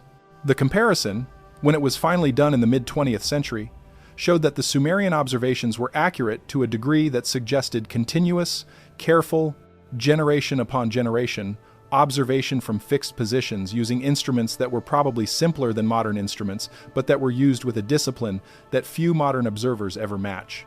The tradition attributes this observational discipline to Enki, or more precisely, to Enki working through the priesthoods of specific temples that he had trained in the specific techniques required. The Great Observatory at Eridu, according to the tablets, was one of the first structures built for the specific purpose of sky observation. Its function was not decorative. It was not primarily religious in the sense modern audiences use that word. It was operational. The observatory existed to track specific celestial objects across specific timescales, because those objects, according to the tradition, mattered for reasons that went beyond the poetic. They were signals. They were, in a specific sense, the tablets are careful about, the sky's version of what the water was, an archive that recorded events happening at scales beyond human observation, and preserved the record in a form that could be consulted by those trained to consult it. The sixth instruction is to develop the same discipline, not necessarily with the same instruments. The tablets do not specify instruments. They specify a practice, a specific orientation of attention that includes regular observation of the sky, familiarity with the specific movements of celestial objects across the year and across longer cycles, and the ability to notice when something appears in the sky that was not there before or that is behaving differently from how it usually behaves, what has changed. Modern astronomers, in a very different vocabulary, do this professionally. The observations are automated now. The instruments are unimaginably more sensitive than anything the Sumerians had. The catalogs are vast, but the fundamental practice, careful observation of the sky, comparison of current observation with historical observation, notice of what is new and what is anomalous, is the same practice the tradition prescribes, and the outputs of the modern practice, when they are consulted against the tradition, produce some strikingly specific correspondences. The tablets are explicit that one of the reasons the sky matters is that it contains, according to the tradition, evidence of the presence and periodic return of specific objects that the Sumerians considered significant. The most famous of these, in the modern popular reception of the Sumerian material, is the object that some readers of the tablets have called Nibiru. The word appears in the tablets. It refers to a celestial object of some kind. What kind, exactly, is disputed. Some scholars have argued that it refers to Jupiter or to a specific configuration of Jupiter with the Sun. Some have argued that it refers to a comet on a long orbit. Some have argued that it refers to a planet, in the modern astronomical sense, on an elliptical orbit that takes it far beyond the outer planets before returning periodically to the inner solar system. The last interpretation is the one that has become most associated with the popular ancient astronaut reception of the material. It is also the interpretation that has been most heavily criticized by professional astronomers, who point out that no such planet has been found and that the orbital parameters described in the tablets do not, on straightforward reading, match anything the tablets themselves say can be seen with the naked eye. The sixth instruction, as the tradition preserves it, does not require a specific position on the Nibiru controversy. What it requires is the awareness that the sky is being watched by the tradition for objects and events that the tradition considers significant, and it requires the reader to develop the capacity to watch as well, not to prove any specific hypothesis. To be prepared, if something significant does appear, to notice it early. The specific significance the tablets attach to sky observation goes beyond the tracking of any single object. The tablets describe the sky as a boundary between what is on Earth and what is beyond Earth, between what humanity can observe directly and what humanity has to infer from what appears at the edge of observation. The Council of the Gods, according to the tablets, exists in both spaces. Enki, when he is not in his temple at Eridu or in the Abzu beneath the earth, is somewhere else. Somewhere the sky is the visible face of. And the movements of the sky are, in a specific sense, the tablets treat carefully, the visible movements of the council itself. When something changes in the sky, something is being done by someone. When something appears that was not there before, someone has arrived. When something disappears that used to be visible, someone has left. This framing is not compatible with modern astronomy in its literal form. Modern astronomy does not treat celestial objects as vehicles or as beings. But the framing, at the level of pattern, is not entirely dissimilar from the way modern astronomy actually operates. Modern astronomy, when it detects a new object, treats the detection as significant. When it detects an anomalous change in a known object, it investigates. When it detects a signal from a specific direction that cannot be easily explained by known physical processes, it investigates. The framing of significance is different. The vocabulary is different. But the underlying attention, the sustained watching for what is new or what has changed, is present in both traditions. And the tradition of Enki was prescribing that attention thousands of years before the modern discipline formalized it. The tablets describe a specific set of signs that the last generation is supposed to watch for. The signs are given, in the tradition, as a bracketed list that appears in various forms across several of the source texts. Not all of the signs are astronomical. Some are terrestrial, some are political, some are social. But several of the signs are, specifically, in the sky. And these are the ones the sixth instruction is most directly asking the reader to prepare to see. The first sky sign, according to the tradition, is a specific increase in unpredictable activity from the sun. The Sumerian tablets do not use the modern language of solar cycles, coronal mass ejections, or geomagnetic storms, but they describe, in the vocabulary they had, phenomena that map cleanly onto what modern solar physics observes. Bright flashes on the disk of the sun visible at times to the naked eye. Aurora activity at latitudes far from the polar regions. Effects on communication and on human physical function that follow specific solar events. The tablets say that as the moment of the last generation approaches, this activity will increase, not smoothly, in pulses, with specific events that will be more intense than previous events of the same kind. And modern solar physics, as it happens, has been tracking a period of unusual solar activity in the current cycle, with events in the last several years that have been documented as anomalous by scientists working entirely outside any tradition connected to Enki. The second sky sign is the appearance of new objects, comets, asteroids in unusual orbits, objects that pass through the solar system from outside it and that are only detected as they are passing. The tablets say that the frequency of these detections will increase as the moment approaches, not because the objects themselves are more frequent, necessarily, but because the observations of them will become more numerous, and because at least one of the objects, in the period leading up to the moment, will be significant in a way the tradition specifies, but that no modern observation has yet confirmed. Modern astronomy, again working entirely outside the tradition, has detected in the last decade several interstellar objects passing through the solar system, objects whose composition and behavior have been described in the professional literature as unprecedented and not yet fully understood. The tablets did not predict these specific detections, but the pattern of increasing detection of anomalous objects is what the tradition described, and the pattern is now, by any reasonable measure, present. The third sky sign is the pattern of stars themselves. This one is harder to discuss without stepping into territory that modern astronomy will not follow.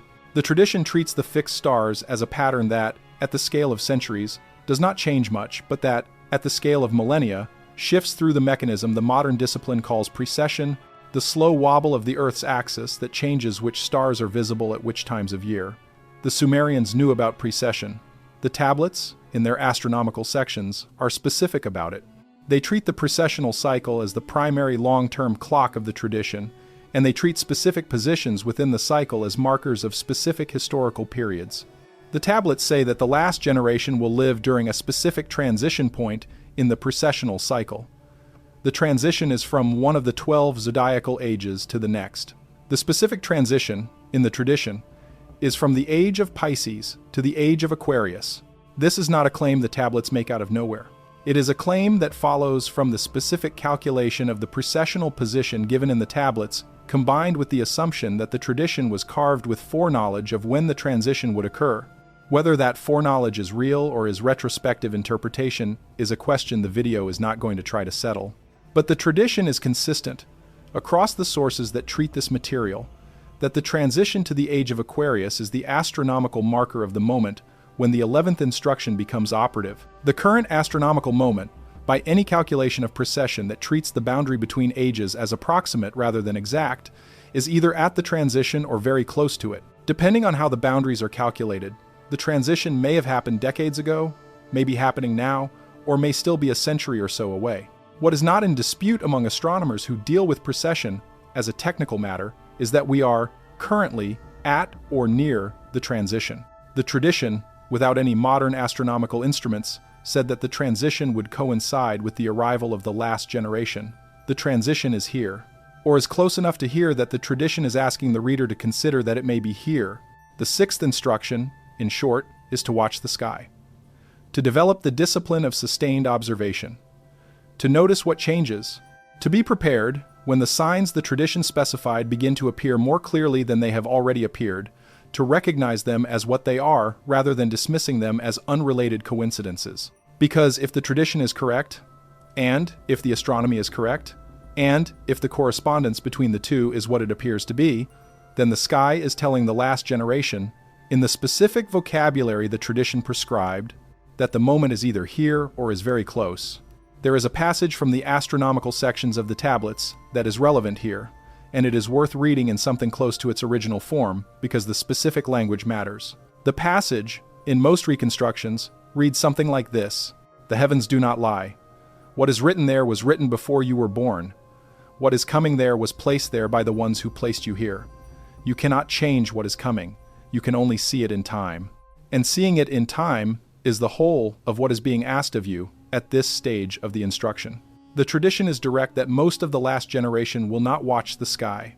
Most will not notice the signs. Most will hear that the signs are there and will find reasons to dismiss the possibility. This is expected, according to the tablets. The sixth instruction is not for everyone. It is for the ones who will look. For those, the tradition says, the sky will be as clear as it has ever been. What is written there will be readable. What is coming there will be visible before it arrives. And the seeing will make possible the specific preparation that the seventh instruction, which comes next, is about. The seventh instruction is one of the most specific and one of the most misunderstood of the 12, and it requires a specific piece of background that most modern readers do not have. The instruction is about outsiders, about the specific individuals within any given generation who do not fit the standard patterns of the culture around them, who are marked, in one way or another, as different, and who, according to the tradition, are the ones through whom the tradition itself has been transmitted across the long stretch of time between the flood and the moment of the last generation. To understand the seventh instruction, it helps to know that Enki himself was, in the political structure of the Anunnaki Council, an outsider. Not by ancestry, he was Anu's son, one of the highest-ranking members of the council by blood, but by disposition, by choice, by the specific decisions he made in the political disputes of the council. He set himself apart from the majority of his peers. He was the one who spoke against the flood decision. He was the one who broke the letter of the oath by speaking to the wall of Ziusudra's hut. He was the one who repeatedly, across the whole of the tradition, took positions that the majority of the council did not support, and that placed him at persistent risk of losing his own status within the council if the political calculations had ever gone against him more decisively than they did. This is what the tradition means when it describes Enki as the outsider god. Not that he was excluded, not that he was low-ranking, but that he was, by choice and by consistent action, the one who did not go along, the one who said no when the council said yes, the one who protected humanity when the council decided humanity should not be protected, The seventh instruction is that this pattern will continue, that the specific role Enki played in the council will be played in every generation of humanity by specific individuals who serve a similar function on a smaller scale. That there will always be, in any human community that is functioning as the tradition wants human communities to function, a small number of members who do not fit, who take positions that the majority does not take, who see things that the majority does not see, and who, precisely because of their outsider status, are able to preserve pieces of the tradition that would otherwise be lost. The instruction is to identify these individuals, to recognize them when they appear, and to trust them in specific ways that the tablets describe, even when the trust is difficult and even when the majority of the community is telling you not to trust them. The recognition, according to the tradition, is not always easy. The outsiders come in different forms. Some are visibly different from the moment of birth. Some develop the difference over time. Some are marked by specific talents that the majority of the community does not have. Some are marked by specific limitations that the majority of the community does not share. Some are marked by nothing visible at all, and their outsider status only becomes apparent through the specific positions they take in specific situations, positions that place them outside the consensus of the community around them. The tablets are consistent that the outsiders are not always likable. This is important, because a great deal of modern popular treatment of the tradition has softened this aspect.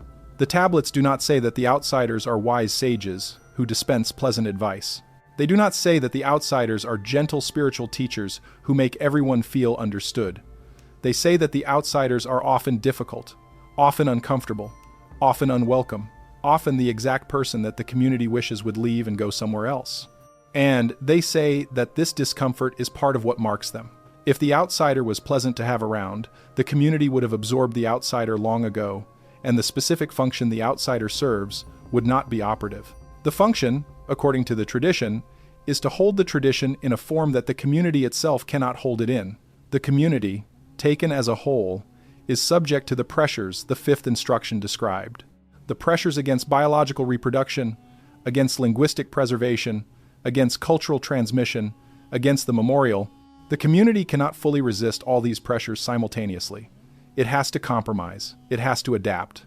It has to keep functioning within the specific historical moment where it finds itself, and this requires it to give up some of the tradition in order to preserve other pieces of it. The outsiders are the ones who do not compromise, or who compromise less, or who compromise on different things. The specific tradition the community has had to give up in order to keep functioning, some specific outsider is still holding, in a form that is often awkward, often unmarketable, often not immediately usable by the community as a whole, but that is preserved and that can, when the community reaches a point of crisis, be recovered from the outsider and restored to the whole. This is the specific function the seventh instruction is about, and it is the specific reason the tradition is asking the last generation to trust the outsiders. Because in the moment when the 11th instruction becomes operative, when the choice the tradition has been building toward is placed before the last generation, the pieces of the tradition that the outsiders have been holding will be the pieces that make the choice possible. Without them, the community will have forgotten too much to know what the choice actually is. The tablets give specific guidance about what trusting the outsider looks like in practice. It does not mean uncritical acceptance of everything the outsider says. Outsiders, like anyone else, can be wrong, can be malicious, can be simply mistaken.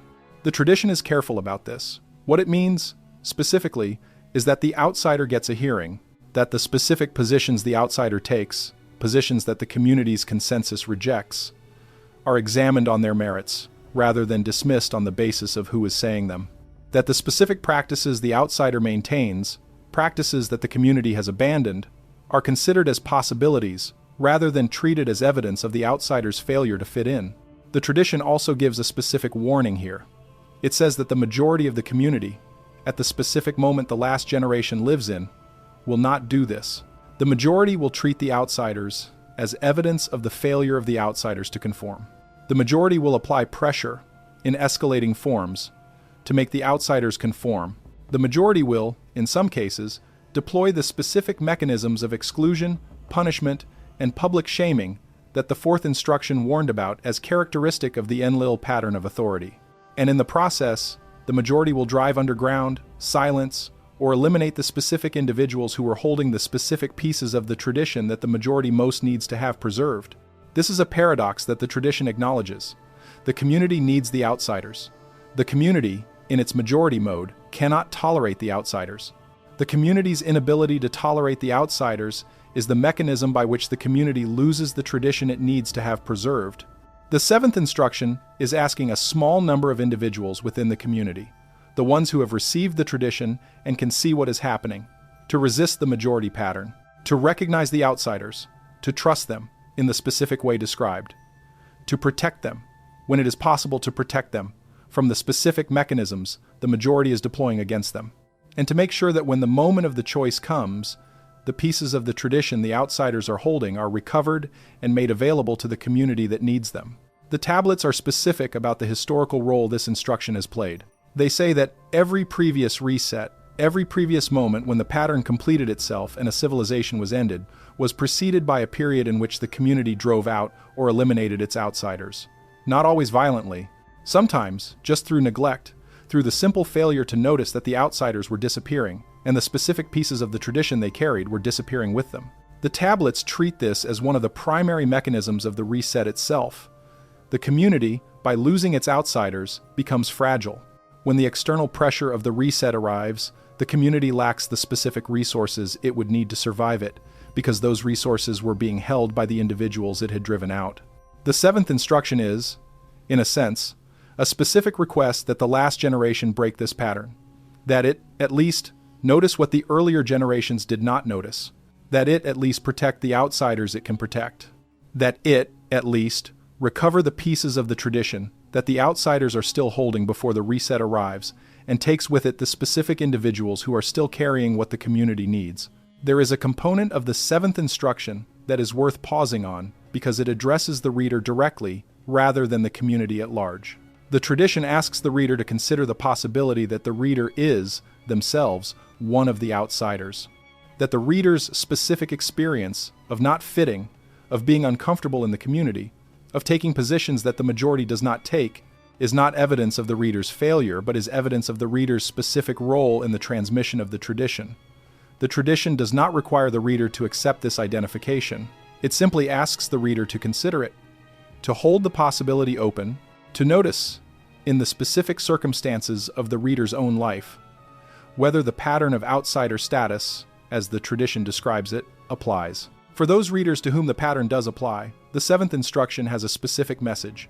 It says that the discomfort is not accidental, that the specific pieces of the tradition the reader has been holding, without necessarily knowing they were holding them, are needed, that the community, in its majority mode, will not thank the reader for holding them, but that the transmission depends on the reader doing so anyway, that the community's inability to receive what the reader is holding does not release the reader from the responsibility to hold it, that the reader is asked, by the tradition, to persist in the specific mode of being that the community finds difficult, because the persistence is the transmission, and the transmission is what the whole set of 12 instructions is trying to make possible. This is a hard thing to be told. The tradition acknowledges that it is a hard thing to be told, but it does not soften the telling. It says what it says, and it asks the reader to hear it as directly as it is being said. The tradition also provides a specific comfort in this context, and it is worth ending the discussion of the seventh instruction on the comfort. The tradition says that the outsiders, across the long stretch of time, have not been alone. They have been held, invisibly, by the specific being who first modeled the outsider role in the council, Enki himself. The tradition treats Enki not only as the source of the instructions but as the ongoing presence. At some level, the tablets do not fully specify but do consistently affirm that supports the specific individuals who are carrying the tradition forward against the resistance of their communities. This support is not dramatic. It is not miraculous, in the sense modern religious traditions often mean the word. It is the presence of an example, the knowledge that what the outsider is doing has been done before, the knowledge that the specific role, uncomfortable as it is, has a history, has a source, has a witness who saw it modeled, in the council itself, by the being who arranged for the last generation to receive the instructions in the first place. The seventh instruction, in short, is to trust the outsider, to recognize the outsider as the carrier of what the community needs, to protect the outsider from the majority pattern that would eliminate the outsider, and, for the readers to whom this applies, to accept the possibility that the reader is the outsider being described, and that the responsibility the tradition places on the outsider is one the reader has, whether the reader chose it or not, already taken on. The eighth instruction is about the feminine, not about women specifically, though it includes women. About the specific principle in the tradition that the tablets call, in various formulations, the mother, the birth, the one who receives what the maker gives and shapes it into what will become. The eighth instruction is one of the oldest in the tradition, and it is one of the ones that has been most systematically obscured over the millennia by the specific pattern of authority the fourth instruction described. To understand the eighth instruction, it helps to recall that Enki, in the creation of humanity, did not work alone. The tablets are consistent on this. Every version of the creation account, from the earliest Sumerian sources to the latest Babylonian elaborations, describes Enki working in partnership with a specific female figure. Sometimes she is called Ninmah. Sometimes she is called Ninhursag, which literally means Lady of the Foothill. Sometimes she is called Ki, the earth itself. Sometimes she is called by other names. But in every version, the female figure is present. She is the one who provides the wombs of the birth goddesses. She is the one who receives the mixture of clay and blood that Enki has prepared. She is the one in whom, and through whom, the first humans are actually formed. Without her, according to the tablets, the creation does not happen. Enki is the designer. She is the maker, in the most literal sense of what a maker is. The tradition treats this partnership as foundational. The tablets do not describe Enki as having made humanity by himself. They describe him as having made humanity with her. And the with her, according to the tradition, is not decorative. It is structural. It is part of what humanity actually is. Humanity, in the version the tablets preserve, is the offspring of a specific partnership between a specific designer and a specific maker, both of whom contributed something essential to the outcome, and neither of whom could have produced the outcome without the other. The eighth instruction, in its most direct form, is to honor this partnership, not as history, not as a distant memory of what once happened at the origin, but as an ongoing principle present in every human being alive that shapes what human beings are and what they are capable of. The principle, according to the tradition, is that creation requires both the design and the maker, that neither by itself can produce what has to be produced, that the design without the maker is only a plan, and the maker without the design is only a womb. It is the meeting of the two, in the specific way the tradition describes, that produces the being that can hear the instructions and choose what to do with them. The pattern of authority the fourth instruction described, the pattern the tablets attribute primarily to Enlil, has spent much of the last several thousand years trying to obscure this principle. Not in every case, not in every culture, but in the specific cultural strands that inherited the tradition and passed it forward, there has been a systematic tendency to remove the female figure from the creation account, to emphasize the designer at the expense of the maker, to treat what the maker contributed as either unimportant or as subordinate to what the designer contributed. This tendency is not accidental. According to the tradition, it is deliberate. It is a specific piece of the Enlil pattern of authority, deployed to weaken the specific human capacity that the partnership at the origin produced. The reason the tendency weakens humanity, according to the tablets, is this: if the design and the maker are treated as equal contributors to what humanity is, then the specific capacities that come from each are both recognized and both preserved. If the design is treated as primary and the maker as secondary, then the capacities that come from the maker are gradually devalued, forgotten, or reassigned to the design. And the capacities that come from the maker, in the tradition, are not the ones that most modern audiences would guess. They are the specific capacities that make humanity capable of preserving the tradition across generations. The capacities the fifth instruction was pointing at: the transmission of language, the transmission of practice, the transmission of memory, the transmission of the specific attention that a mother pays to a child in the first years of life, an attention that shapes the child's whole subsequent capacity to attend to anything at all. The tablets are consistent that the maker's contribution to what humanity is transmitted in each generation through the specific bodies and practices of the women who are actually raising the children, not exclusively through them.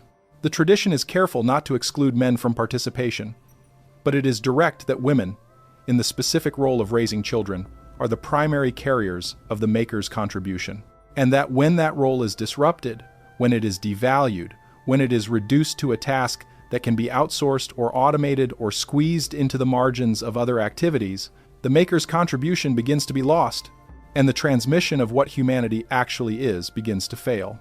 The eighth instruction, applied to the specific historical moment of the last generation, is to see this dynamic clearly and to work to counter it.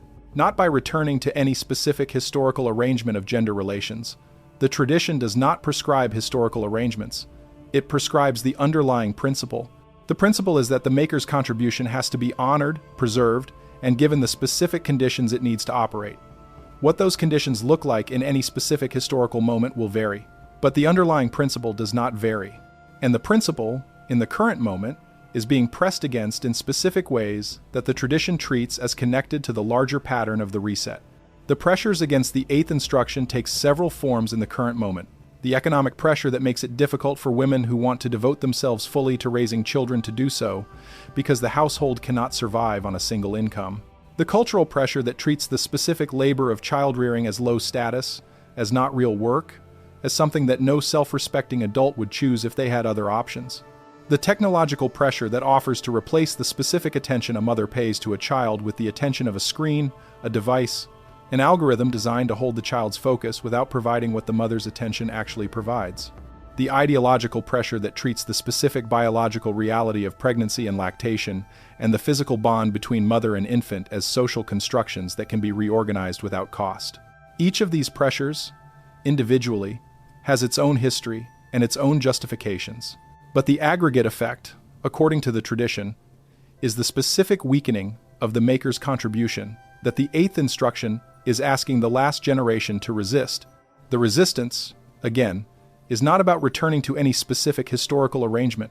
It is about protecting the underlying capacity, about making sure that the women who want to raise their own children in the specific way the tradition describes have the conditions to do so, about making sure that the specific practices of care, of attention, of physical presence, of language transmission, of storytelling, of song, that have historically been the maker's medium of transmission, are protected and passed forward. About recognizing, in the current cultural moment, when a specific development is a real advance in the freedom and dignity of women, and when a specific development is, in fact, another piece of the pattern that is trying to weaken the maker's contribution to what humanity is. This is a difficult instruction to receive in the current moment, because the pattern of authority the tradition warns about has become skilled at framing its actions in the language of the freedom of women. Not every advance framed in that language is part of the pattern. Many are real advances. The tradition does not deny this, but some are not.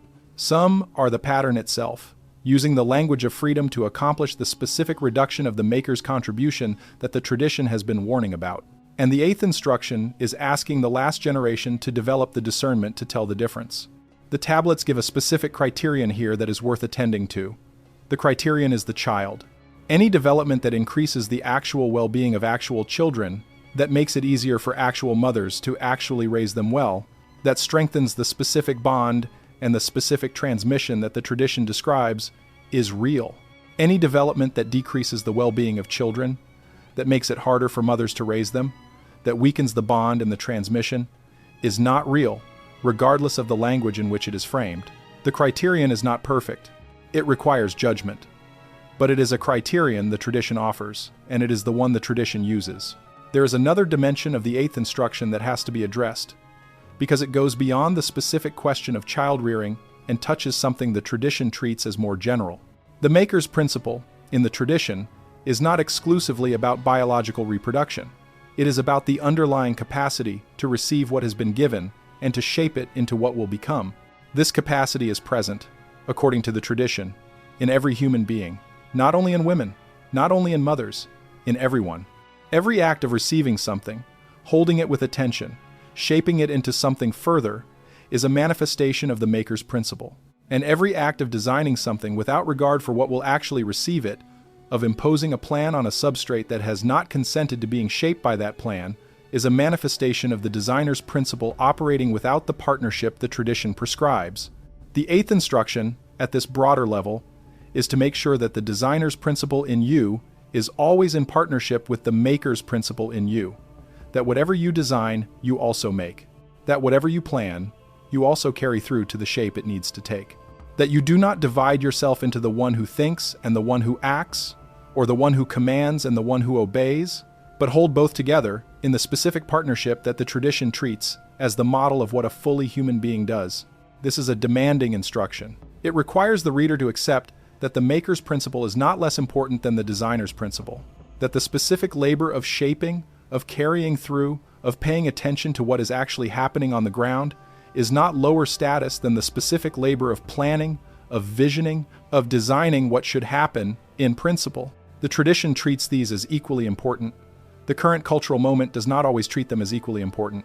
And the eighth instruction is asking the reader to correct this, first in the reader's own life, then in the specific communities the reader is part of, to whatever extent the correction is possible. The tablets close their treatment of the eighth instruction with a specific phrase that is worth ending on. The phrase, in most translations, reads something like this: "The one who designed you did not do it alone. Do not do anything worth doing alone. If you can do it alone, it is not worth doing. If it is worth doing, it will require what she gave you as well as what he gave you. And what she gave you is not less than what he gave you. It is different, and it is required. And without it, nothing that is being asked of you can actually be done." That is the eighth instruction. Honor the mother, honor the maker, honor the specific principle in yourself and in others that receives what has been given and shapes it into what will become. Because without that principle, the tradition cannot be transmitted, the choice cannot be made, and the last generation cannot become what it was made to become. The ninth instruction is the one that most directly addresses the pattern the whole set of 12 has been circling. The pattern of the reset, the specific sequence of catastrophe, contraction, and restart that the tradition claims has happened repeatedly throughout the long history of humanity on Earth, and that is scheduled, according to the tradition, to happen again within the lifespan of the last generation. The ninth instruction is to refuse this pattern, not to prevent it. The tablets are clear that prevention is not what is being asked. To refuse it, in a specific sense, the tradition defines carefully, and that has consequences that are worth spending time on. Before the ninth instruction can be received in the way it is meant to be received, the pattern of the reset itself needs to be understood in more detail than has been presented so far. The video has referred to the flood as one of the resets. The tradition treats it as one of seven. 7 resets, distributed across a very long stretch of human history, each of them following a similar pattern, each of them associated with specific mechanisms that the Council of the Anunnaki either directly caused or allowed to proceed, and each of them followed by a period of rebuilding during which the surviving population, working with the fragments of what came before, gradually reconstituted a civilization from the ruins. The tradition does not agree with modern archaeology on the specific dates or the specific mechanisms of all 7 resets. Modern archaeology, for the periods where it has data, describes several major discontinuities in the historical record but does not treat them as a coordinated pattern and does not attribute them to any specific agent. The tradition treats them as coordinated and does attribute them. The two accounts overlap in some places and diverge in others. The video is not going to try to resolve the divergences. What matters for the ninth instruction is that the pattern, as the tradition describes it, has a specific shape, and the last generation is being asked to refuse the specific role the tradition says the pattern assigns to it. The shape of the pattern, in the tradition, is this. A civilization arises. It develops over generations. It becomes complex. It accumulates knowledge. It builds structures. It develops the specific relationships between its population and its environment that allow it to sustain itself over time. Then, at a specific point, the pattern begins. Signs appear. The signs are the ones the 11th instruction lists. Some are astronomical, some are terrestrial, some are political and social. The signs are the visible edge of a larger process that is underway at scales the civilization cannot fully observe. The process is the specific movement of the council, or specific members of the council, toward a decision about whether the current civilization is going to be allowed to continue or is going to be ended. The decision, when it is made, is executed through mechanisms that the tablets describe in specific terms, but that vary from reset to reset. Sometimes water, as in the flood, sometimes fire, described in the tradition as a burning that came from the sky and left specific patterns of destruction that modern archaeology has been able to identify in some places and cannot yet identify in others. Sometimes a specific disease that spread rapidly, reduced the population sharply, and left the survivors in a condition from which they could not maintain the level of civilization they had reached. Sometimes a slower process, involving climate, resources, and social breakdown, that played out over generations rather than years. The specific mechanism varies. The underlying pattern does not. In every case, according to the tradition, the reset ends with a smaller, less capable population, working with a reduced fragment of what came before, gradually rebuilding what will eventually become the next civilization that the pattern will target. The ninth instruction is to refuse this pattern, to specifically refuse the role of the passive receiver of the reset, not to prevent the reset from happening. The tablets are clear that the last generation cannot prevent the reset. The forces involved are beyond what any human effort can counter. But the tradition is also clear that the receiving of the reset can be different, that the pattern the previous civilizations have followed, the pattern of being surprised, being reduced, being cast into a rebuilding phase during which most of the specific knowledge and specific traditions of the previous civilization are lost, is not the only pattern available. There is another pattern, the tradition says, that the last generation can choose, and that would produce a different outcome, not the prevention of the reset. The specific carrying through of the tradition across the reset in a form that the previous civilizations have not been able to accomplish. The ninth instruction, in its most specific form, is this: prepare the transmission, not the buildings, not the technology, not the specific institutions of the current civilization. Those, the tradition says, will not survive. What will survive, if anything, is the specific tradition that Enki was trying to preserve, in the form of the human beings who have received it, and who can carry it forward into whatever comes next. The instruction is to make sure that these human beings exist, that they know what they know, that they have the specific skills, the specific memories, the specific practices, and the specific relationships with each other that will allow them, when the reset is over, to rebuild not from zero but from the fragment they have carried with them through the transition. This is a demanding instruction, and the tradition is careful about how it presents it. It is not asking every reader of the tradition to become a prepper in the modern sense of that word. It is not asking the reader to stockpile food, to build a bunker, to prepare for a specific catastrophic event that will require the reader to survive by force of will against a hostile environment. That kind of preparation, the tradition suggests, is not what will actually help when the reset arrives. The kind of preparation the ninth instruction asks for is different. It is the preparation of the transmission, of the specific knowledge, the specific practices, the specific relationships that will be needed to reconstitute what the tradition has been trying to preserve. The tradition describes what the transmission has to include. In the specific form the last generation will need to be able to carry it through. It has to include the language in usable form, not merely as academic knowledge of what the language contains. It has to include the practices in the bodies of specific individuals who can perform them and can teach others to perform them. It has to include the memory in the minds of specific individuals who can recite it and can teach others to recite it. It has to include the relationships between these individuals, so that after the reset there is not a scattered collection of isolated survivors, but a coherent group who know each other, who have worked together, who trust each other, and who can operate as a single unit in the specific tasks of rebuilding. The tradition suggests that most of the readers who encounter the ninth instruction will not do most of what it is asking, not because they are unwilling, because they are unable to see, in the specific historical moment they are living in, what the instruction is actually pointing at. The pressures of ordinary life, of employment, of family, of the specific demands the current civilization places on its members, are too much to allow most people to devote significant time to the kind of preparation the ninth instruction is asking for. This is expected, according to the tradition. It is not a criticism. The instruction is being given to a much smaller group than the population of the civilization as a whole, and the tradition knows this. For the smaller group who can act on the ninth instruction, the tradition gives specific guidance. It says that the preparation does not have to be extensive to be effective. What matters is that it happens. That specific individuals take on specific pieces of the transmission. That the pieces, taken together, cover enough of the tradition that the reconstitution after the reset is possible. That the specific individuals involved know each other, know their pieces, and know how to find each other when the reset is over.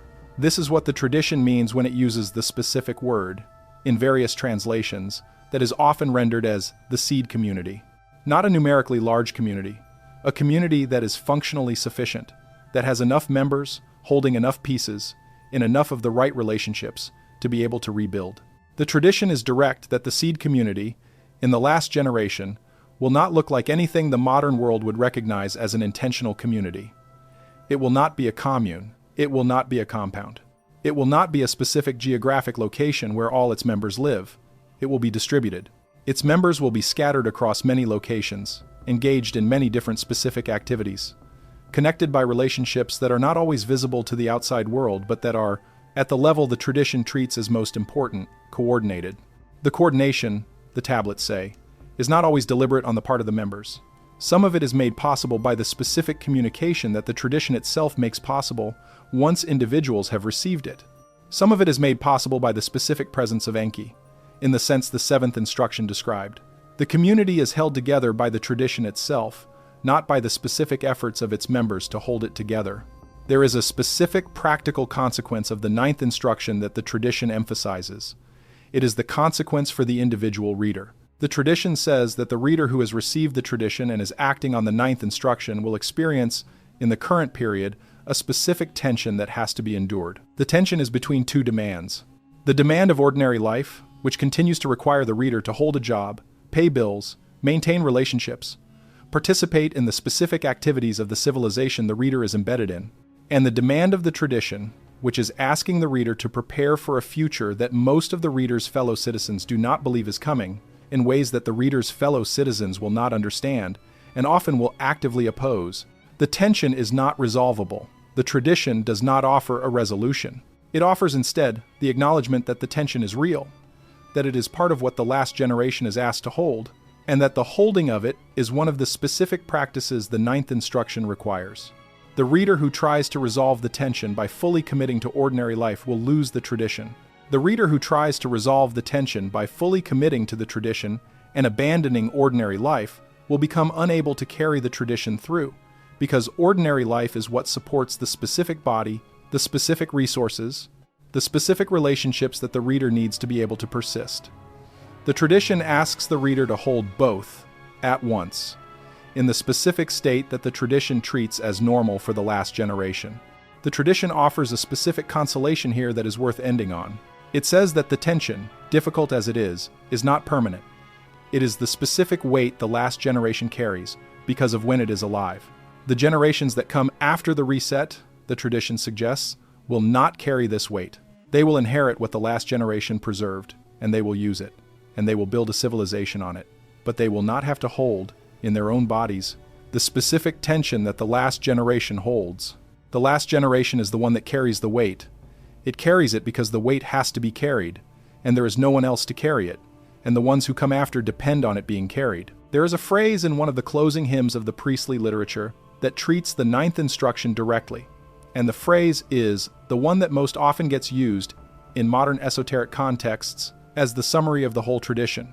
The phrase, in most translations, reads something like this: "You did not ask to be here at this time, neither did the ones before you at their times. But here is where you are, and this is what is being asked of you, and the ones who come after will not know what you did unless you tell them. Tell them, not with words alone, with the specific arrangement of your life that shows them what the tradition was, and what it asked of you, and what you did about it. That is the ninth instruction. Refuse the reset in the specific sense the tradition means it. Do not be the passive receiver.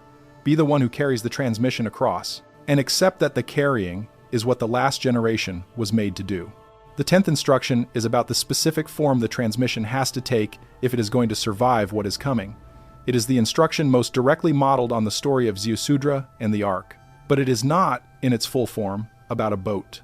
It is about the specific object, or set of objects, that carry the tradition across the reset in a physical form that can be recovered on the other side. The tradition calls this, in various formulations, the Ark of Memory, and the 10th instruction is to build one. Before the specific content of the 10th instruction can be received, some clarification is required about what the tradition means by the word ark. Modern audiences hear the word and think, immediately, of a boat, of a vessel, of the specific narrative image of Noah's Ark, or Ziusudra's boat carrying the survivors of the flood through the waters and depositing them on a mountain when the waters receded. This image is correct in the specific case of the flood, but the tradition uses the word more broadly. The ark, in the tradition, is any container that preserves something valuable through a period of destruction and makes it available again on the other side. The boat is one form of ark. It is not the only form. And the 10th instruction is about ark building in the general sense, not the specific form of the boat. The tradition describes several previous arks, built for previous resets, in specific enough detail that some of them can be identified with objects and structures that have survived into the present. The Great Pyramids of Egypt, according to one strand of the tradition, are arks. Not tombs, in the primary sense modern Egyptology has usually treated them. Structures built specifically to preserve, through whatever the pattern of resets was going to bring, specific information in specific form. The information was encoded in the geometry of the structures, in the specific ratios of their dimensions, in the specific alignments of their internal chambers, with astronomical positions that could be verified by future generations who had the tools to make the verifications. The pyramids, in this reading, are messages, left by a specific civilization for specific future civilizations, encoded in a form that would survive the specific mechanisms of destruction that the pattern of resets was expected to deploy. This is a controversial reading. Modern Egyptology has not accepted it, but it is a reading the tradition offers, and it is one of the specific models the 10th instruction is pointing at. The instruction is to consider, when preparing the ark of memory, what forms of transmission are most likely to survive the specific mechanisms of destruction that the current reset will use. Not every form will survive. Digital storage, according to the tradition, will not survive. Books, in the specific form modern civilization uses to preserve them, will mostly not survive. The specific institutions that currently hold most of the accumulated knowledge of the civilization will not survive. What will survive, according to the tradition, is the specific transmission that is embedded in the bodies and practices of individual human beings who are trained to carry it, plus a specific set of physical objects designed with the reset in mind, which are placed in specific locations and configured in specific ways that make their survival more likely than the survival of the general information environment. The tradition describes what those objects should contain, in the specific form the 10th instruction prescribes. The core content is the 12 instructions themselves, preserved in a form that will still be readable after the specific technologies of the current civilization have failed. The tradition specifies that the content should be preserved in multiple forms, in multiple languages, in multiple physical media, distributed across multiple locations. The specific forms suggested by the tradition include the following: carved inscription, in stone or metal, in a form durable enough to survive several thousand years of exposure to the elements. Encoded transmission in the geometry and configuration of physical structures, so that the structures themselves become the message even if any surface inscriptions are lost. Oral transmission through trained memory bearers, who carry the content in their own bodies and can pass it forward through direct instruction to their students. Ritual transmission through specific practices that encode the content in the actions of the practitioners, so that the actions themselves preserve the content even when the practitioners do not fully understand what they are preserving. This last form is the one the tradition emphasizes most, because it is the most robust. Ritual transmission has, according to the tradition, been the primary mechanism by which the earlier fragments of the tradition have survived across the earlier resets. The specific rituals that have persisted in various cultures, from before recorded history through the entire span of the historical period, are not just ceremonies. They are, in the tradition's frame, arks. Containers that have preserved specific pieces of the tradition in a form that the participants themselves have not always known was preservation. The dance, in some cultures, encodes a specific piece of the tradition.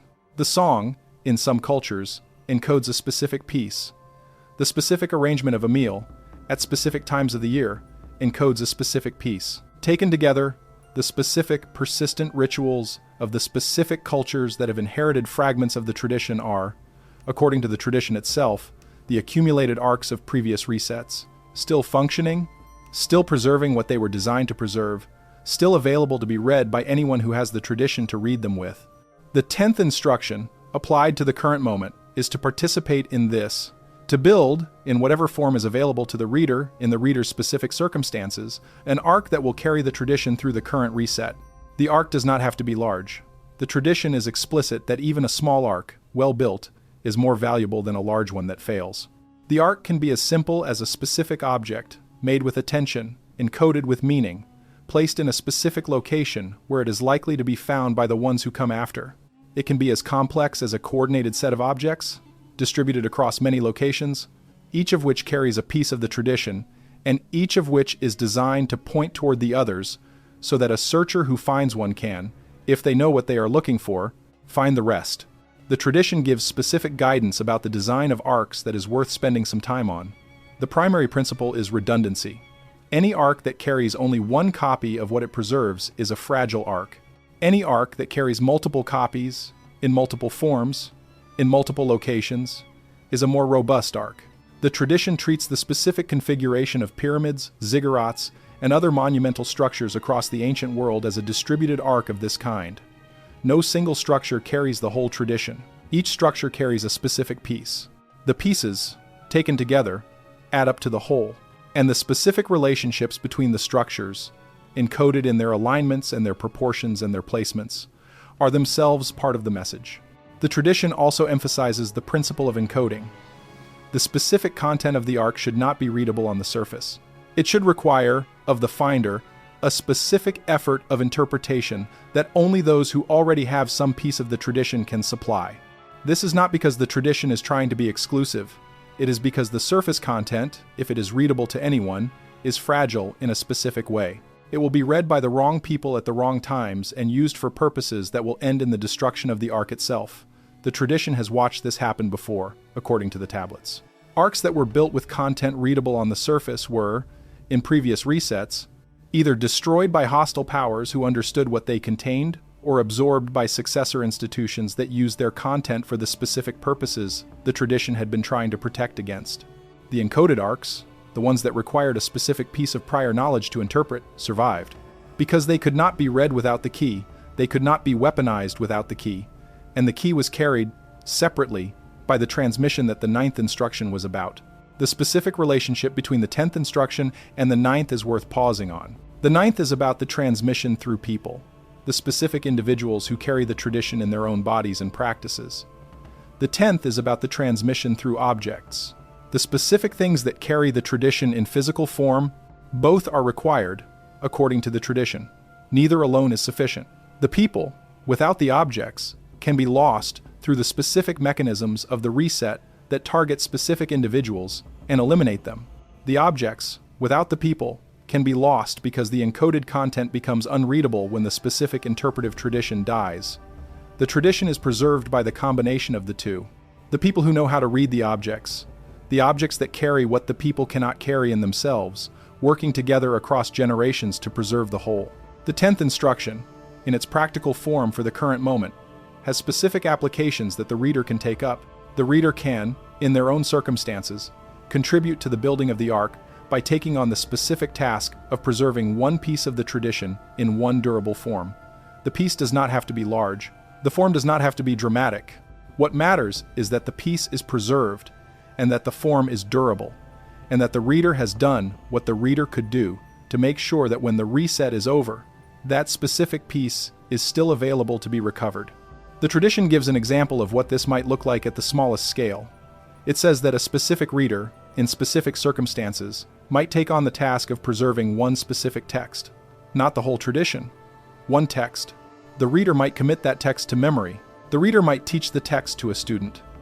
The reader might arrange for the text to be inscribed on a durable material and placed in a location where it is likely to survive. The reader might participate in a ritual that encodes the text in a specific action performed at specific times. Any of these, or all of these, counts. The scale does not matter. The preservation does. And the preservation, multiplied across the number of readers who take on similar specific tasks with respect to other pieces of the tradition, adds up to the ark that the 10th instruction is asking the last generation to build. There is a specific caution the tradition gives here that is worth attending to. The caution is against grandiosity. The tradition warns that readers who receive the 10th instruction and decide to build large arks, to undertake dramatic projects of preservation, to attempt to become the specific individuals who will save the tradition through their own singular effort, are almost always operating from a mode of self-importance that the tradition treats as counterproductive. The specific individuals who have historically been most effective at preserving the tradition are the ones who took on small pieces, did them well, and did not attempt to be the primary carriers of what needed carrying. The primary carriers, the tradition says, are always the distributed community as a whole, not any specific individual within it. And the specific individual who attempts to become the primary carrier is, more often than not, going to fail in the specific ways that failure looks like at large scales. The 10th instruction, in short, is to build the ark of memory, in whatever form is available, at whatever scale is realistic, in cooperation with the specific community that the 9th instruction described. with the awareness that the ark is not a monument to any individual. It is a piece of the transmission that will be needed on the other side of the reset.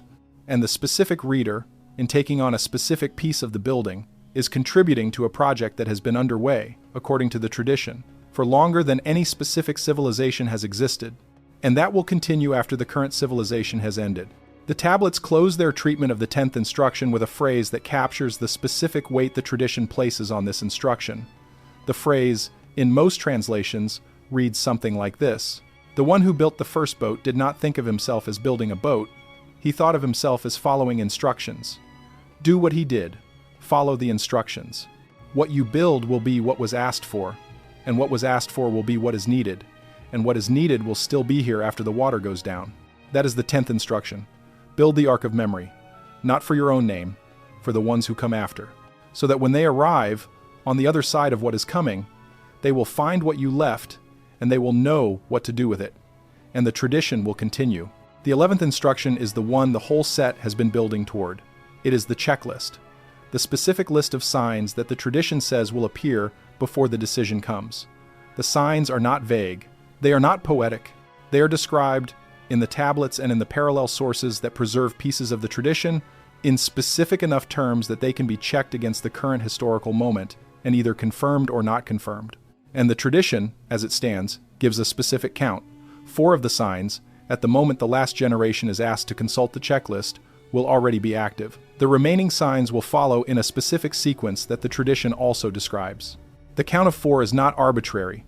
The tradition treats it as the specific threshold at which the checklist becomes operative. Before 4 signs are active, the checklist is a piece of the tradition that the reader is supposed to be aware of, but that is not yet immediately relevant. Once 4 signs are active, the checklist becomes the most immediately relevant piece of the whole tradition, because the specific sequence of what follows is compressed.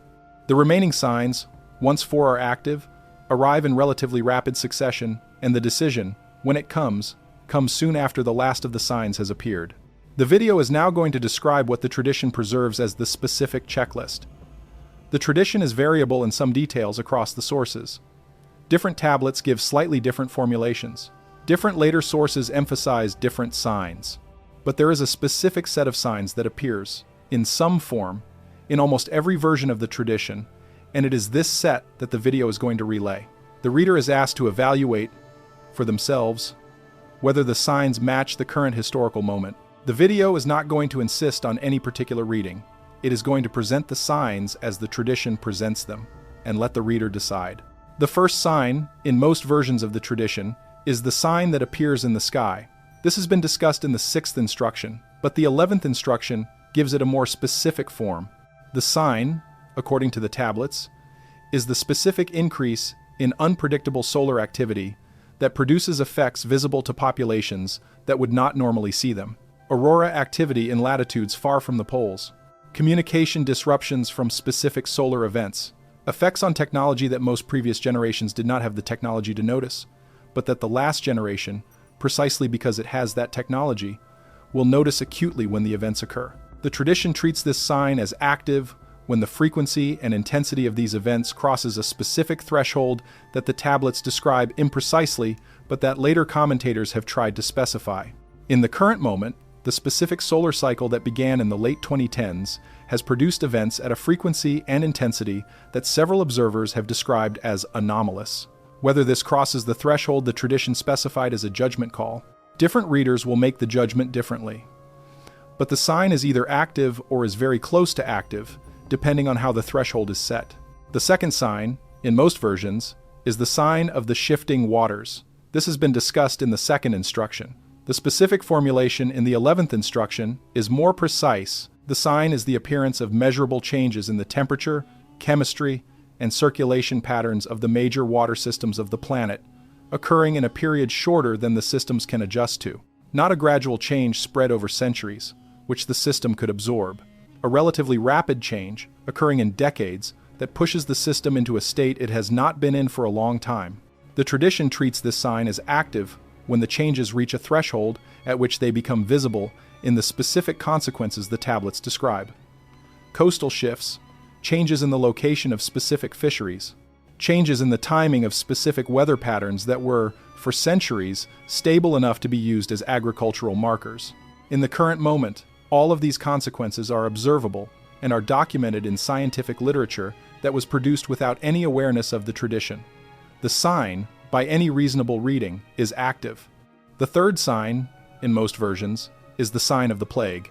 This is the one the modern reader has the most immediate access to, because it has, in recent memory, been so directly present. The tradition describes the sign not as any single disease event, but as a specific pattern of disease events. Multiple emergences, in relatively close succession, of pathogens that have not been previously seen in human populations or that have shifted in ways that make them significantly more transmissible or significantly more virulent than previous versions. The specific frequency the tradition specifies is not exactly matched by the modern record, but the general pattern is present. Several novel or shifted pathogens have emerged in the last 2 decades, some with limited impact and some with larger impact, and the specific institutional apparatus of the modern world has been tested by the pattern in ways that reveal both its capacities and its limitations. The sign, again by any reasonable reading, is active. The fourth sign, in most versions, is the sign of the fragmentation of speech. This one is the strangest and, according to the tradition, the most important. The sign is not any single event. It is a specific condition of the shared communicative environment. The condition is that the members of a single society, speaking what is nominally a single language, become unable to hold coherent conversations with each other. That the specific vocabulary a speaker uses becomes tribal, marking the speaker as a member of one specific subgroup, and that speakers of different subgroups become effectively unable to understand each other, even when they are using words that would appear, on paper, to be the same words. The tradition treats this condition as evidence that the third instruction, the guarding of the word, has been widely abandoned, that the shared linguistic space has broken down, that the specific capacity for shared communication that the tradition treats as foundational has degraded to a point where recovery, without deliberate effort, is difficult. In the current moment, this condition is not disputed. It is one of the most widely commented on features of the current cultural landscape. Whether it matches the specific description in the tradition is again a judgment call, but the general condition is present, and by any reasonable reading, the sign is active. Those are the 4 signs the tradition treats as already active when the 11th instruction becomes operative: sky, water, plague, speech. Each of them, in its own domain, indicating that the specific process the tradition described has entered its final phase. The reader is asked to evaluate the 4 signs against the current moment. The video is not going to insist, but the correspondence, on straightforward examination, is present. The 4 signs are here, or are close enough to here, that the tradition would treat them as here. The tradition continues with the specific signs that will follow, in the sequence the tablets describe. The 5th sign, according to the tradition, is the sign of the returning object. This is the astronomical sign that was mentioned in the 6th instruction. The specific object that the tradition claims will become visible in the sky, whose specific identity the tradition treats with some ambiguity but whose specific appearance the tradition treats as unmistakable. The reader who has watched the sky, as the 6th instruction prescribed, will recognize the 5th sign when it appears. The reader who has not watched will either miss it or will hear about it from others and will not know how to interpret what they are hearing. The 6th sign, according to the tradition, is the sign of the visible arrival. This is the sign most modern readers most immediately want to interpret in terms of specific popular expectations about extraterrestrial contact. The tradition is more careful. It describes the sign as a specific appearance, in specific places, of beings whose specific nature the tradition does not fully specify but who are described as visibly not of the local population. The tradition does not commit to a specific mechanism. It describes only the specific effect, which is that the fact of their arrival becomes undeniable to populations that would previously have denied any such thing. The specific timing of this sign, relative to the earlier signs, the tradition places close but not immediately, meaning that there is a specific interval between the appearance of the 5th sign and the appearance of the 6th, and the interval is when the last generation is asked to prepare for what comes after. The 7th sign, according to the tradition, is the sign of the choice being placed. This is the sign that connects directly to the 12th and final instruction. It is the specific moment when the decision the whole tradition has been preparing the last generation to make is actually placed in front of them. The tradition is careful about what the choice will look like. It does not describe it as a single dramatic moment presented to all of humanity simultaneously. It describes it as a specific situation, presented in specific forms to specific individuals, that requires each individual to decide, in their own specific circumstances, what they will do. The choice, in this description, is not centralized. It is distributed. Each individual makes it, or fails to make it, in their own way. And the aggregate of the individual choices, according to the tradition, determines what humanity as a whole becomes on the other side of the reset. The 11th instruction, in its most compressed form, is this: watch the signs, know which ones are active, know which ones are coming. Be prepared, when the 7th sign appears, to make the choice that the 12th instruction is about. Because if the tradition is correct about the sequence, the interval between the appearance of the last sign and the moment of the decision is short. The reader who is not prepared, who has not received the earlier instructions, who has not built the ark of memory, or preserved the seed, or trusted the outsider, or honored the mother, will find themselves, at the moment of the decision, without the specific resources they would need to make it well. The reader who is prepared will find themselves in a different position, not in a comfortable position. The tradition does not promise comfort, but in a position where the choice, when it comes, can actually be made, and where the making of it can be done with the specific awareness the tradition has been trying to develop. There is a specific piece of the tradition that treats the 11th instruction with particular gravity, and it is worth quoting because it captures the specific weight the tradition assigns to this stage of the preparation. The passage, in most reconstructions, reads something like this: "The signs are given so that you will not be surprised. Surprise is what the ones on the other side are counting on. If you are surprised, they have already won. If you are not surprised, the game is still open.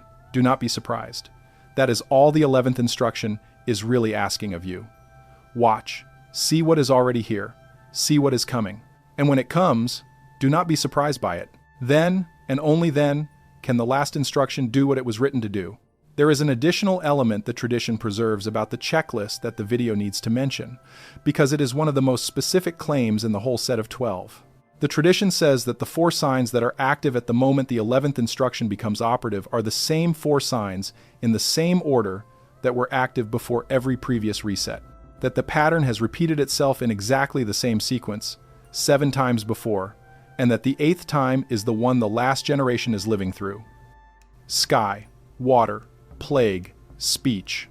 Every time, in that order, followed by the arrival of the remaining 3 signs and the coming of the decision. This is the specific pattern the tradition treats as the signature of the reset itself. And the tradition is direct that anyone who has learned the pattern can recognize it in the specific historical moment where it is playing out, if they are willing to look. The video is going to hold to the practice it has been holding to throughout. It is going to present what the tradition says. It is not going to insist on any specific interpretation. The reader is asked to evaluate the correspondence between the tradition's checklist and the current moment. If the correspondence is not there, the reader is free to conclude that the tradition is wrong, that the current moment is not the moment the tradition was pointing at, and that whatever preparation the earlier instructions might suggest is not currently urgent. If the correspondence is there, then the 11th instruction is asking the reader to accept a specific interpretation of the reader's own historical moment, and to act on that interpretation in the specific ways the 12th and final instruction, which comes next, prescribes. That is the 11th instruction. Watch the signs, count them. When the count reaches the threshold, act on what the tradition has been asking you to act on. Do not wait for the count to reach 7. By then, the interval will have closed, and the choice will have arrived, and there will be no more time for preparation. The preparation is what the first 10 instructions were for. The 11th instruction is the specific bridge between the preparation and the choice. It is asking the reader to know, from the specific pattern of what is already visible in the world around them, that the moment of the choice is not distant. It is either here or is very close. And the 12th instruction, which is what the whole tradition has been arranged to make possible, is what the reader is being prepared to do when the moment arrives. The 12th instruction is the choice. Everything that has been given so far, all 11 earlier instructions, all the background and the practices and the specific vigilance the tradition has been asking for, has been arranged to make possible the specific act that the 12th instruction describes. The tradition treats this act as the reason humanity was made in the first place. It treats the whole span of human history as a preparation for this act.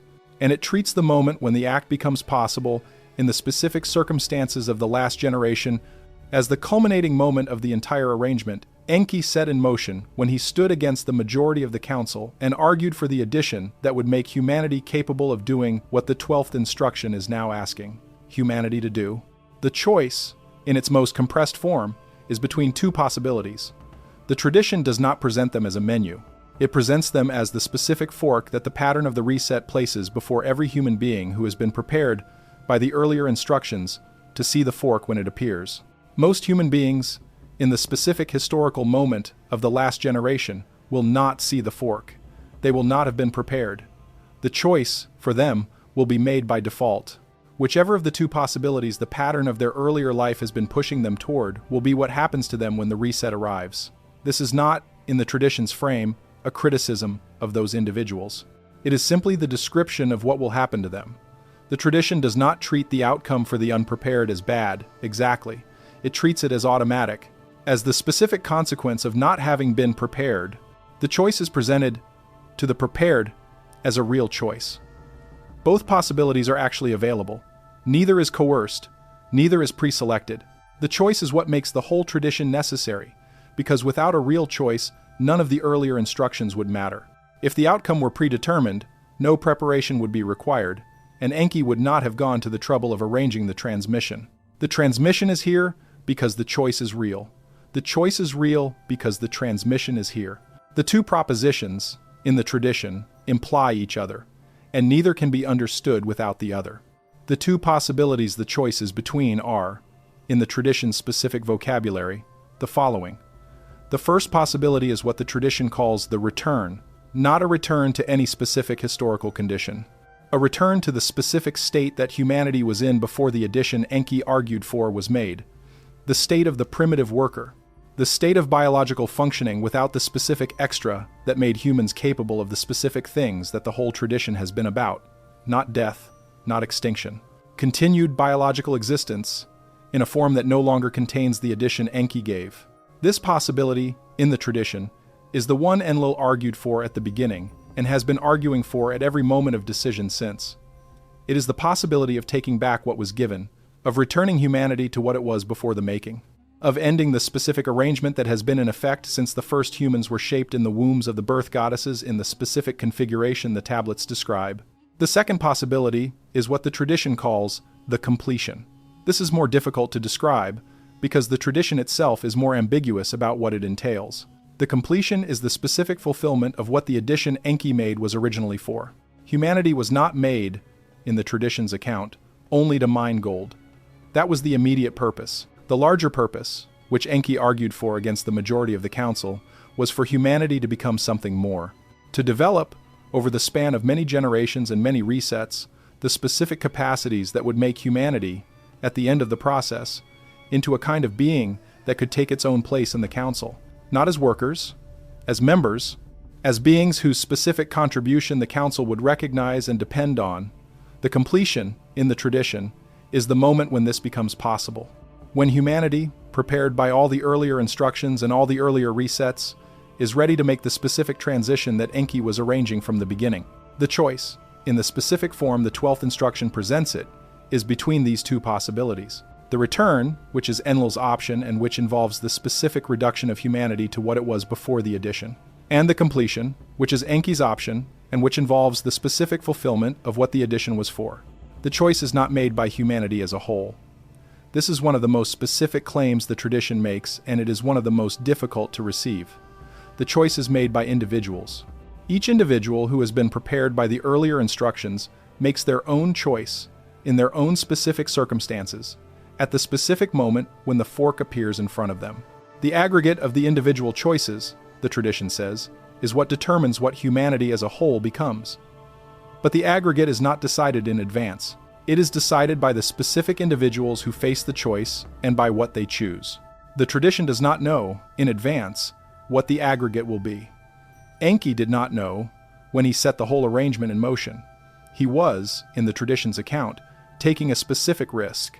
The addition he made to humanity gave humanity the capacity to make the choice. It did not determine what the choice would be. And the whole span of the tradition, from the first making to the current moment, has been the specific unfolding of what humanity, given the capacity, would actually decide to do with it when the moment arrived.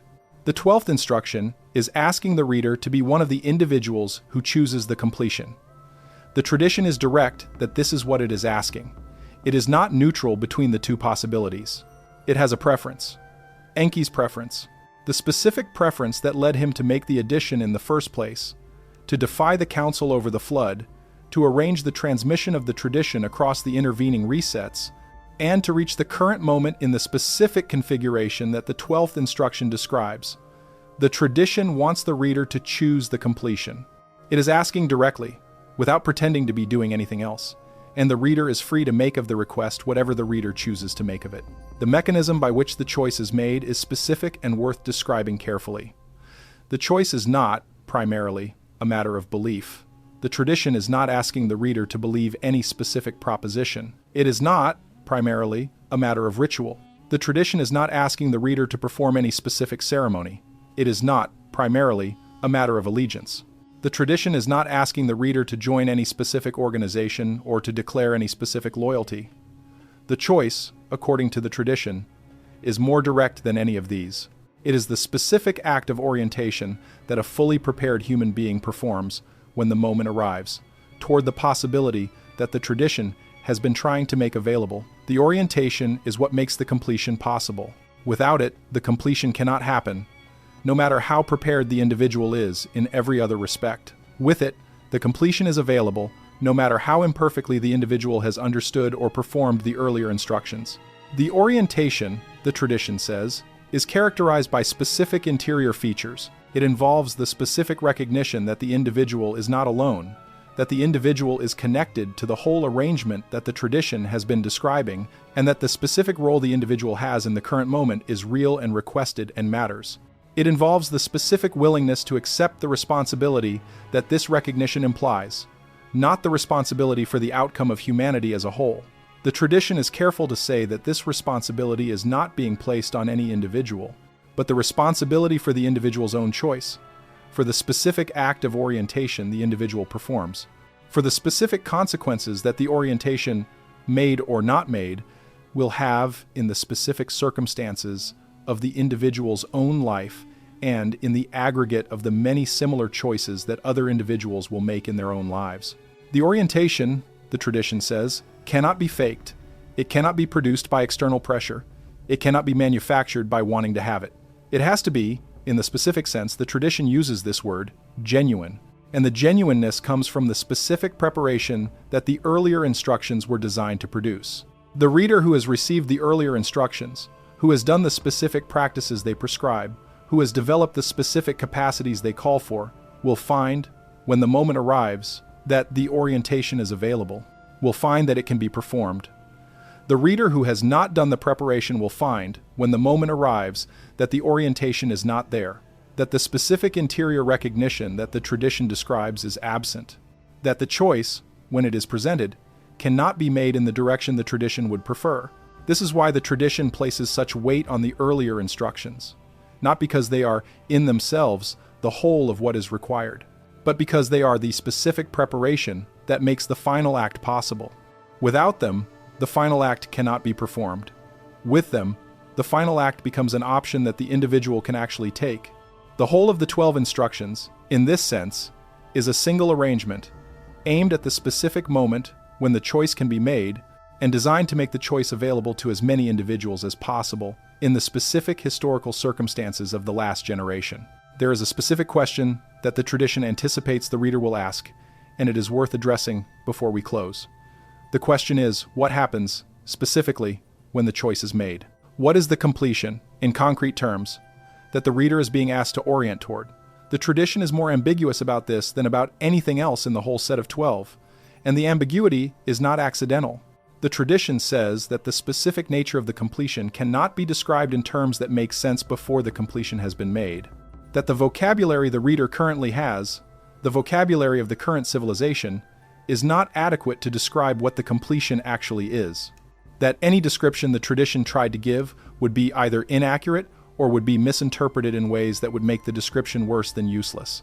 What the tradition does say, in the specific terms it feels able to use, is that the completion involves the specific fulfillment of what the addition Enki made was for, that the addition, whatever it was in specific technical terms, gave humanity the capacity to become something more than the primitive worker. The specific something that the capacity was aimed at is what the completion is. The tradition suggests that the completion is not, in the individual case, a matter of biological transformation. The individual who chooses the completion does not, at the moment of choosing, become a different kind of being with different physical properties. What changes, according to the tradition, is the specific relationship the individual has with the arrangement the tradition has been describing. The individual becomes, at the moment of the completion, a specific participant in the arrangement, a member of it, in the sense that the completion is what makes membership possible.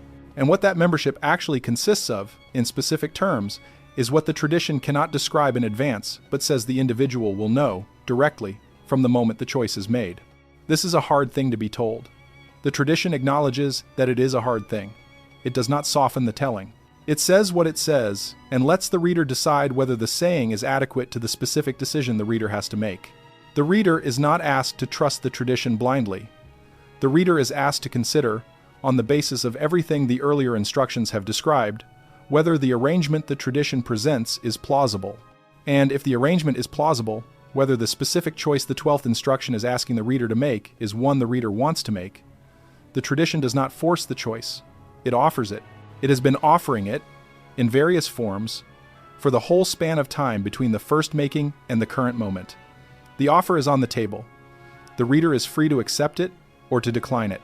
The tradition treats both possibilities as real and as available. The 12th instruction, in its most compressed form, is this: when the moment arrives, choose the completion. When the 7th sign appears, and the interval closes, and the decision is placed in front of you, in whatever specific form it takes in your specific circumstances, orient yourself toward what the tradition has been asking for. Do not be surprised. Do not delay. Do not treat the moment as a moment for further deliberation. The deliberation was what the earlier instructions were for. The moment is for the choice. Make it, and accept, in advance, that the specific consequences of the making will be the ones the tradition described, and that the specific reader who chose will be, from that point forward, a specific participant in the specific arrangement the whole tradition has been about. There is a phrase in one of the closing tablets that treats the 12th instruction directly, and the phrase is the one the video will close the discussion of the 12 instructions on. The phrase, in most translations, reads something like this: everything else was preparation.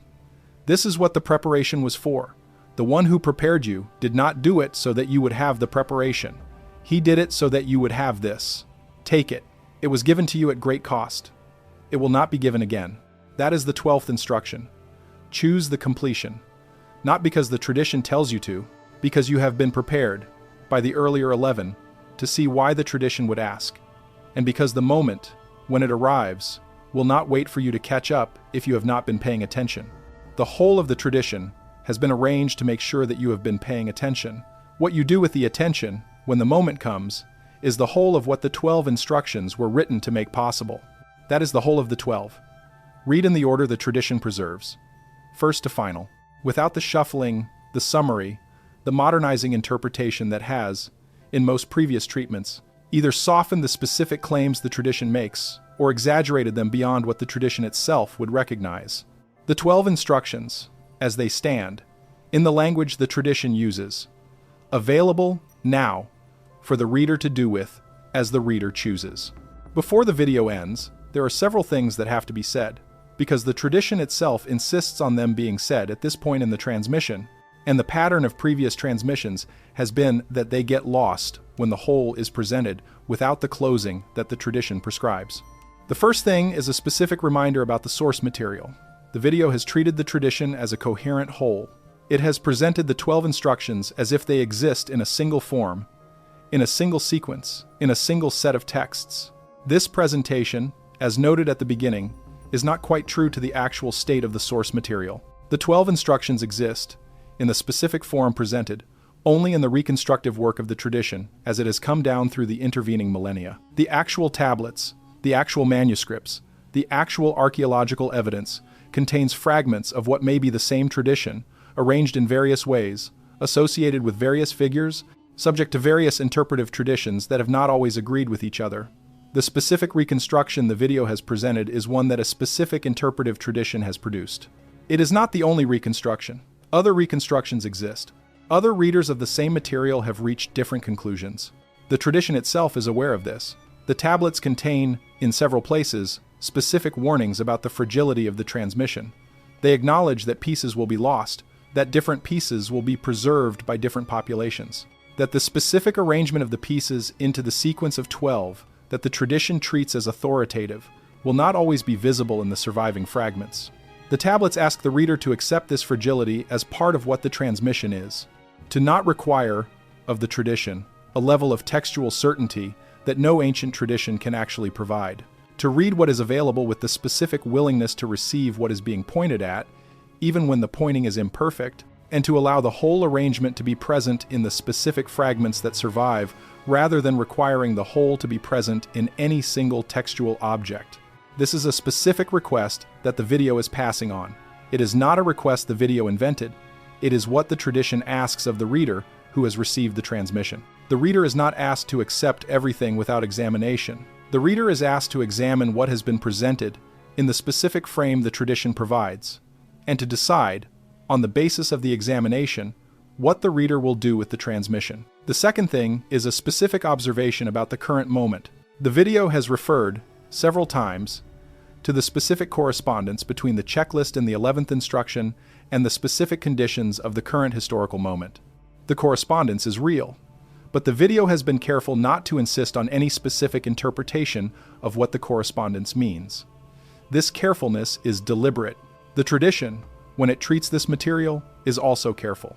It does not treat the correspondence as proof. It treats it as a specific matter for the reader to consider. Different readers, considering the same correspondence, will reach different conclusions. Some will conclude that the correspondence is coincidence, that any period of history, examined with the tradition's checklist in mind, will produce apparent matches, and that the specific matches in the current period are no more meaningful than the specific matches in any previous period. Others will conclude that the correspondence is real and specific, and that the current period is, in fact, the one the tradition was pointing at. Still others will conclude that the question cannot be settled definitively, and that the reader is asked to act as if the correspondence is meaningful without being able to know for certain that it is. The tradition, in the specific texts that treat this question, prefers the third option. It says that the reader who has received the transmission is asked to act in the specific ways the earlier instructions prescribe, without waiting for a level of certainty that will not be available before the moment of the decision.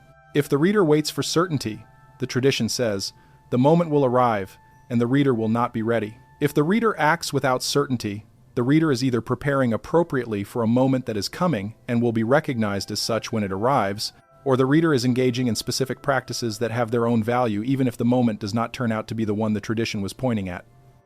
The tradition treats both outcomes as acceptable. The specific practices the earlier instructions prescribe, the discipline of the word, the vigilance of the sky, the preservation of the seed, the building of the ark of memory, are all, in themselves, good practices.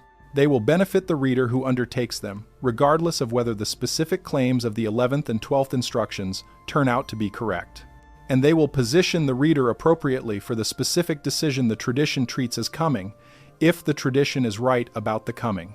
The third thing is a specific reminder about the community. The video has referred, in several of the instructions, to the specific community of individuals who have received the tradition and are acting on it. This community is not centralized. It is not organized.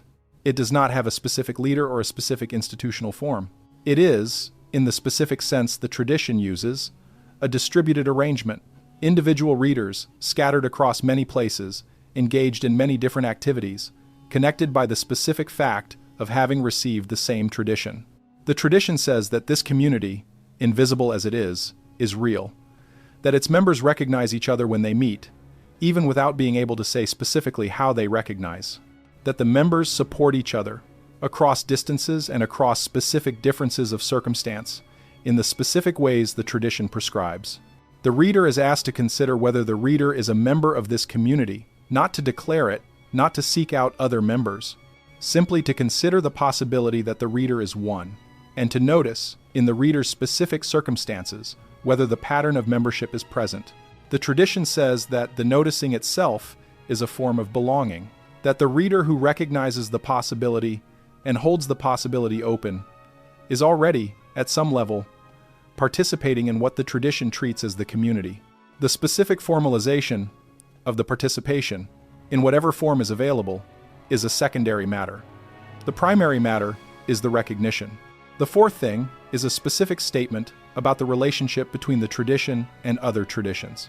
The video has referenced, at several points, the connections between the Sumerian material and other later traditions that appear to preserve pieces of the same underlying transmission: the Book of Enoch, the Hermetic corpus, the specific esoteric strands of Christianity, Judaism, and Islam, the various philosophical and religious traditions of the East that overlap, in specific respects, with what the tradition preserves.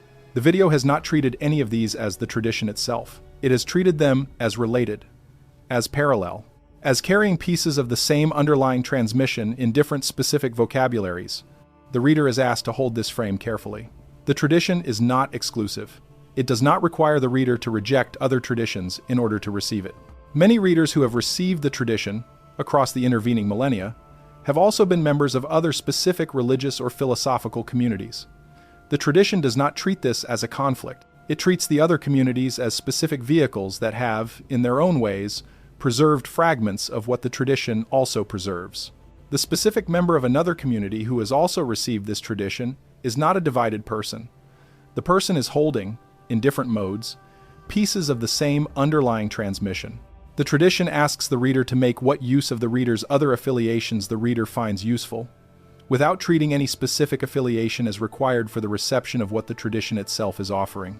The fifth thing is a specific acknowledgement about the difficulty of the whole. The tradition, when it is received in the specific form the video has presented, is not easy to hold. It makes large claims. It asks large things. It places specific weight on the reader that most readers, most of the time, will not choose to take on. The tradition acknowledges this. It does not treat the reader who declines the burden as having failed. It treats the reader who declines as having chosen a specific option that is legitimately available. The tradition is being offered. The offer includes the option to decline. The reader who declines is not the target of the tradition's criticism. The tradition is directed at the readers who can, in their specific circumstances, actually take on what the tradition is asking. For those readers, the tradition is direct. For all other readers, the tradition is patient.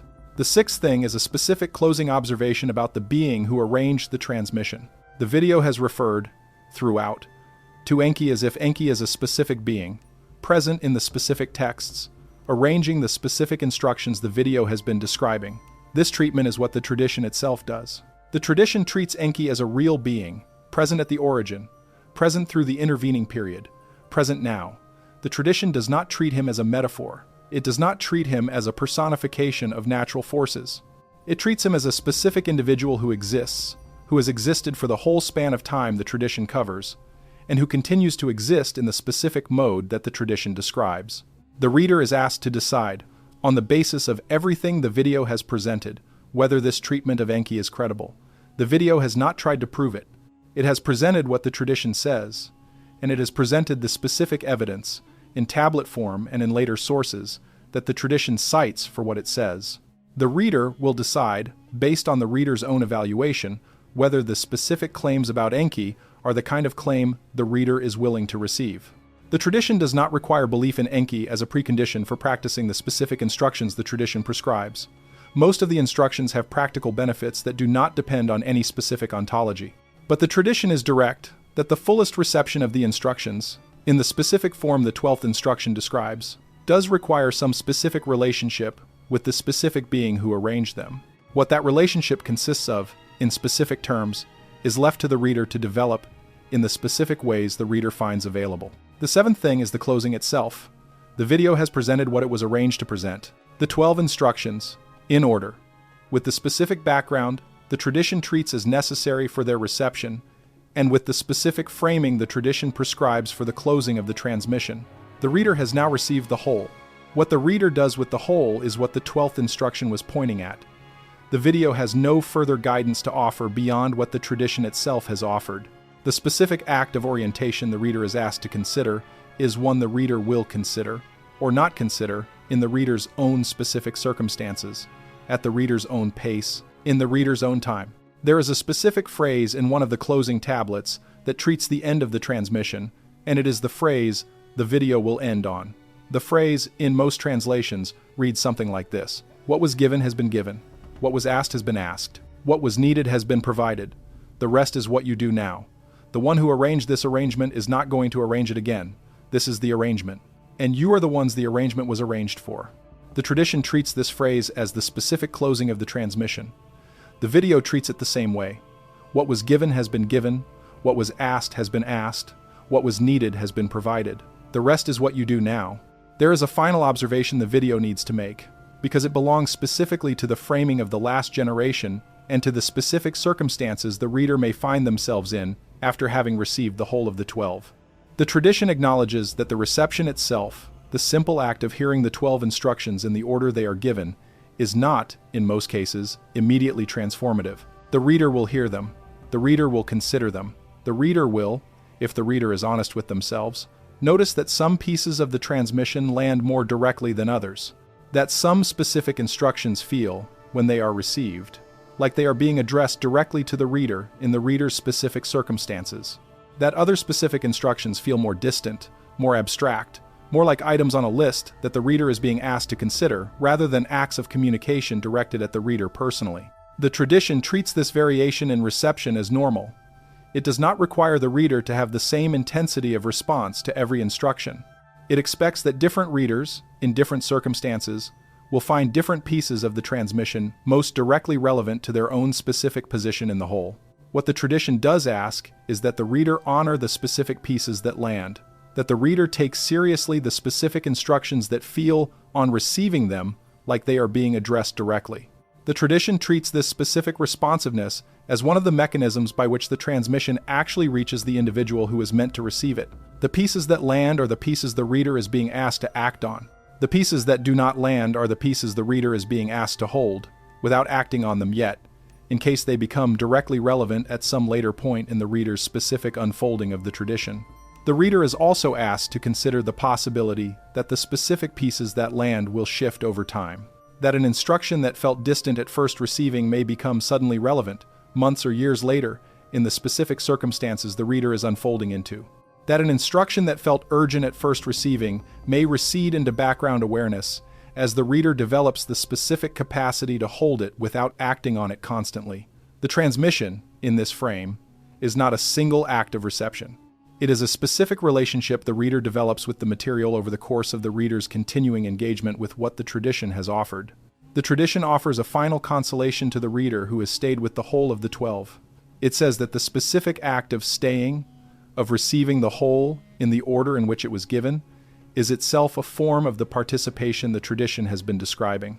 That the reader who has done this much, whatever the reader chooses to do next, has done something the tradition treats as significant. That the specific hearing of the 12 instructions in the order they are given, in the specific frame the tradition provides, is one of the acts the tradition treats as membership in the community of the ones who have received the transmission. Not the only act.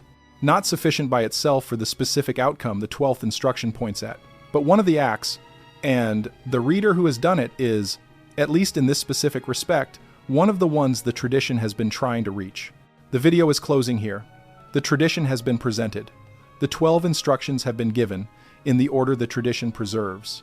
The specific background the tradition treats as necessary has been provided. The specific framing the tradition prescribes for the closing has been offered. The reader has now received what the video was arranged to transmit. Everything that comes after is what the reader does with what has been received. And what the reader does, according to the tradition, is what the whole arrangement was arranged to make possible. If the tradition is correct about the pattern, if the correspondence between the checklist and the current moment is what it appears to be, if the interval between where we are now and the moment the 12th instruction points at is as short as the tradition suggests, then the reader has, in the specific act of having received the whole of the 12, done something the tradition treats as important. The reader has received the transmission.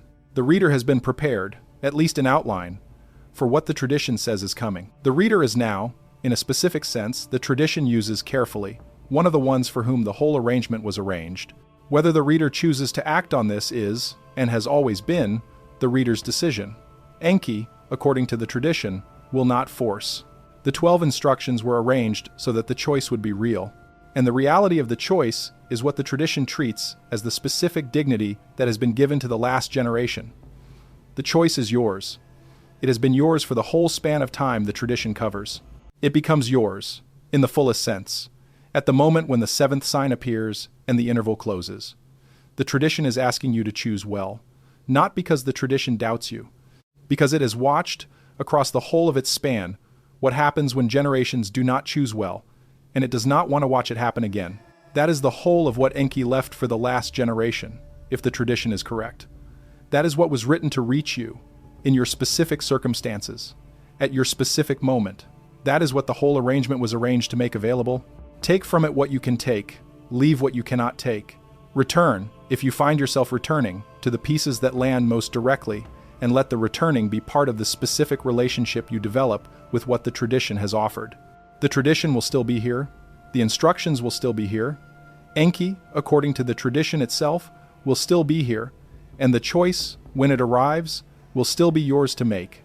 There is one specific note the tradition leaves for the reader at the very end of the transmission, and it is worth attending to because it addresses, more directly than anything earlier, the specific interior condition the reader may be in at the moment of finishing the 12. The tradition anticipates that the reader who has received the whole will find themselves, after the reception, in a specific state that the tradition treats as normal for the situation but that the reader may not experience as normal. The state is characterized by a specific weight that was not there before the reception, a specific awareness of what the tradition has been describing that changes, in a way the reader may find difficult to articulate, the specific texture of ordinary life. The tradition treats this weight as a specific gift, though it does not always feel that way in the receiving. The gift is the specific awareness that the ordinary life the reader is continuing to live is happening within a larger frame that most of the people the reader is sharing that ordinary life with do not know about. The reader will go to work. The reader will pay bills. The reader will maintain relationships. The reader will do all the specific things that ordinary life requires. And the reader will do all of this with the specific awareness that the tradition has introduced, which is that the specific historical moment in which all this ordinary life is happening is, according to the tradition, the specific moment the whole tradition has been about. The tradition does not require the reader to talk about this awareness with the people the reader is sharing ordinary life with.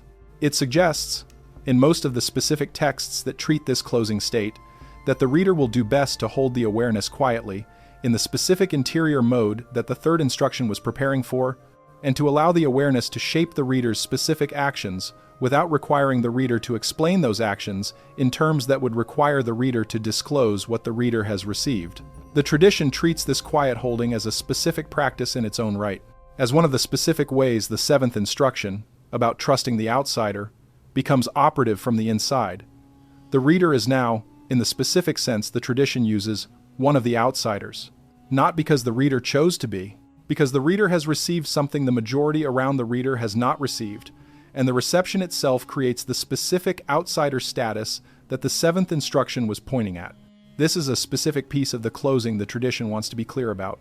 The reader who has received the whole of the 12 is now, at least in this specific respect, in the position the seventh instruction described. The reader is holding pieces of the tradition that the reader's community does not hold. The reader will be, in the specific ways the seventh instruction predicted, uncomfortable in the community in ways the reader may not have been before the reception. Some of the discomfort will be new. Some of it will be the specific naming of discomfort the reader already had but did not have a specific vocabulary for. Either way, the discomfort is expected. The tradition is not surprised by it. The tradition treats it as one of the specific consequences of having received what the reader has received. The consolation the tradition offers, in the specific closing that treats this state, is that the discomfort is not permanent and is not without company. The reader is not the only one who has received the transmission. Other readers, in other specific circumstances, have received it too. Some of them, according to the tradition, are the specific outsiders the reader may encounter in the reader's community without knowing that the specific outsider has also received the transmission. The tradition treats these encounters as part of the specific arrangement that the ninth instruction was describing. The distributed community, the invisible network, the specific individuals who recognize each other when they meet in ways that neither individual could fully articulate but that both individuals experience as real. The reader is asked to hold this possibility open. To notice, in specific encounters, whether the specific recognition the tradition describes is present, to respond to the recognition, when it appears, with the specific openness that the tradition treats as appropriate, not with a specific declaration, not with a specific ritual of acknowledgement, with the specific interior orientation that says, quietly, to itself, and to the specific individual who is being recognized, that the recognition is mutual, and that the specific relationship the tradition has been describing is present in this specific encounter. There is one last passage the tradition treats as the specific final word on the transmission, and the video will end on it because the tradition ends on it. The passage, in most translations, reads something like this: "What you have received, you did not earn. What was earned by the ones who preserved it long enough for you to receive it. Your debt is not to them. They cannot be repaid. Your debt is to the ones who will come after you. Pay them what you owe. That will be enough." That will be the whole of what was asked. And when the moment arrives, and the choice is placed before you, remember that you were prepared for it, not by your own effort, but by the effort of many others who did not know you and who trusted that you would exist. Do not fail their trust. Make the choice they prepared you to make. And the arrangement will continue into whatever comes next. In the specific form the ones who came before you did not live to see, but that you have the specific privilege of standing in. The passage is the last thing the tradition, in the specific reconstruction the video has been following, has to say. The video has now said it. The 12 instructions have been given, in order, from first to final. The specific framing the tradition prescribes has been provided. The specific closing the tradition insists on has been offered. The specific final passage has been delivered. What was given has been given. What was asked has been asked. What was needed has been provided. The rest is what you do now. The tablet in the British Museum, catalogued as K3375, is still there. It has not moved. It sits in the same case, in the same light, in the same building, where most visitors continue to walk past it without ever seeing what is written on it. The card next to it has not been updated. The scholars who have read it have not, in the interval since the last time this specific reading was public, produced any new consensus about what it says. The specific fragment is what it has been for the whole of the modern era in which it has been on display, which is a piece of clay with writing on it that a small number of specific individuals have understood and that a much larger number of specific individuals have not. The reader who has now finished the video is, in a specific respect the tradition treats as significant, one of the individuals who has understood, not the tablet itself, in the specific technical sense that the reader would need to hold a specialist degree to have, but what the tablet was placed there to point at, what the whole arrangement was arranged to preserve. What Enki, according to the tradition, arranged in the first place so that a specific reader, in a specific future, would have the specific opportunity that the reader now has. That is the whole of the transmission. What comes next is what the reader does with it. And what the reader does with it, according to the tradition, is what the whole of the 12 instructions was written to make possible. The video ends here, yet the tradition itself still does not end. It continues in the readers who have received it, in the choices they will make in their own circumstances, and in the outcomes those choices produce when the moment described in the 12th instruction arrives. That arrangement goes forward.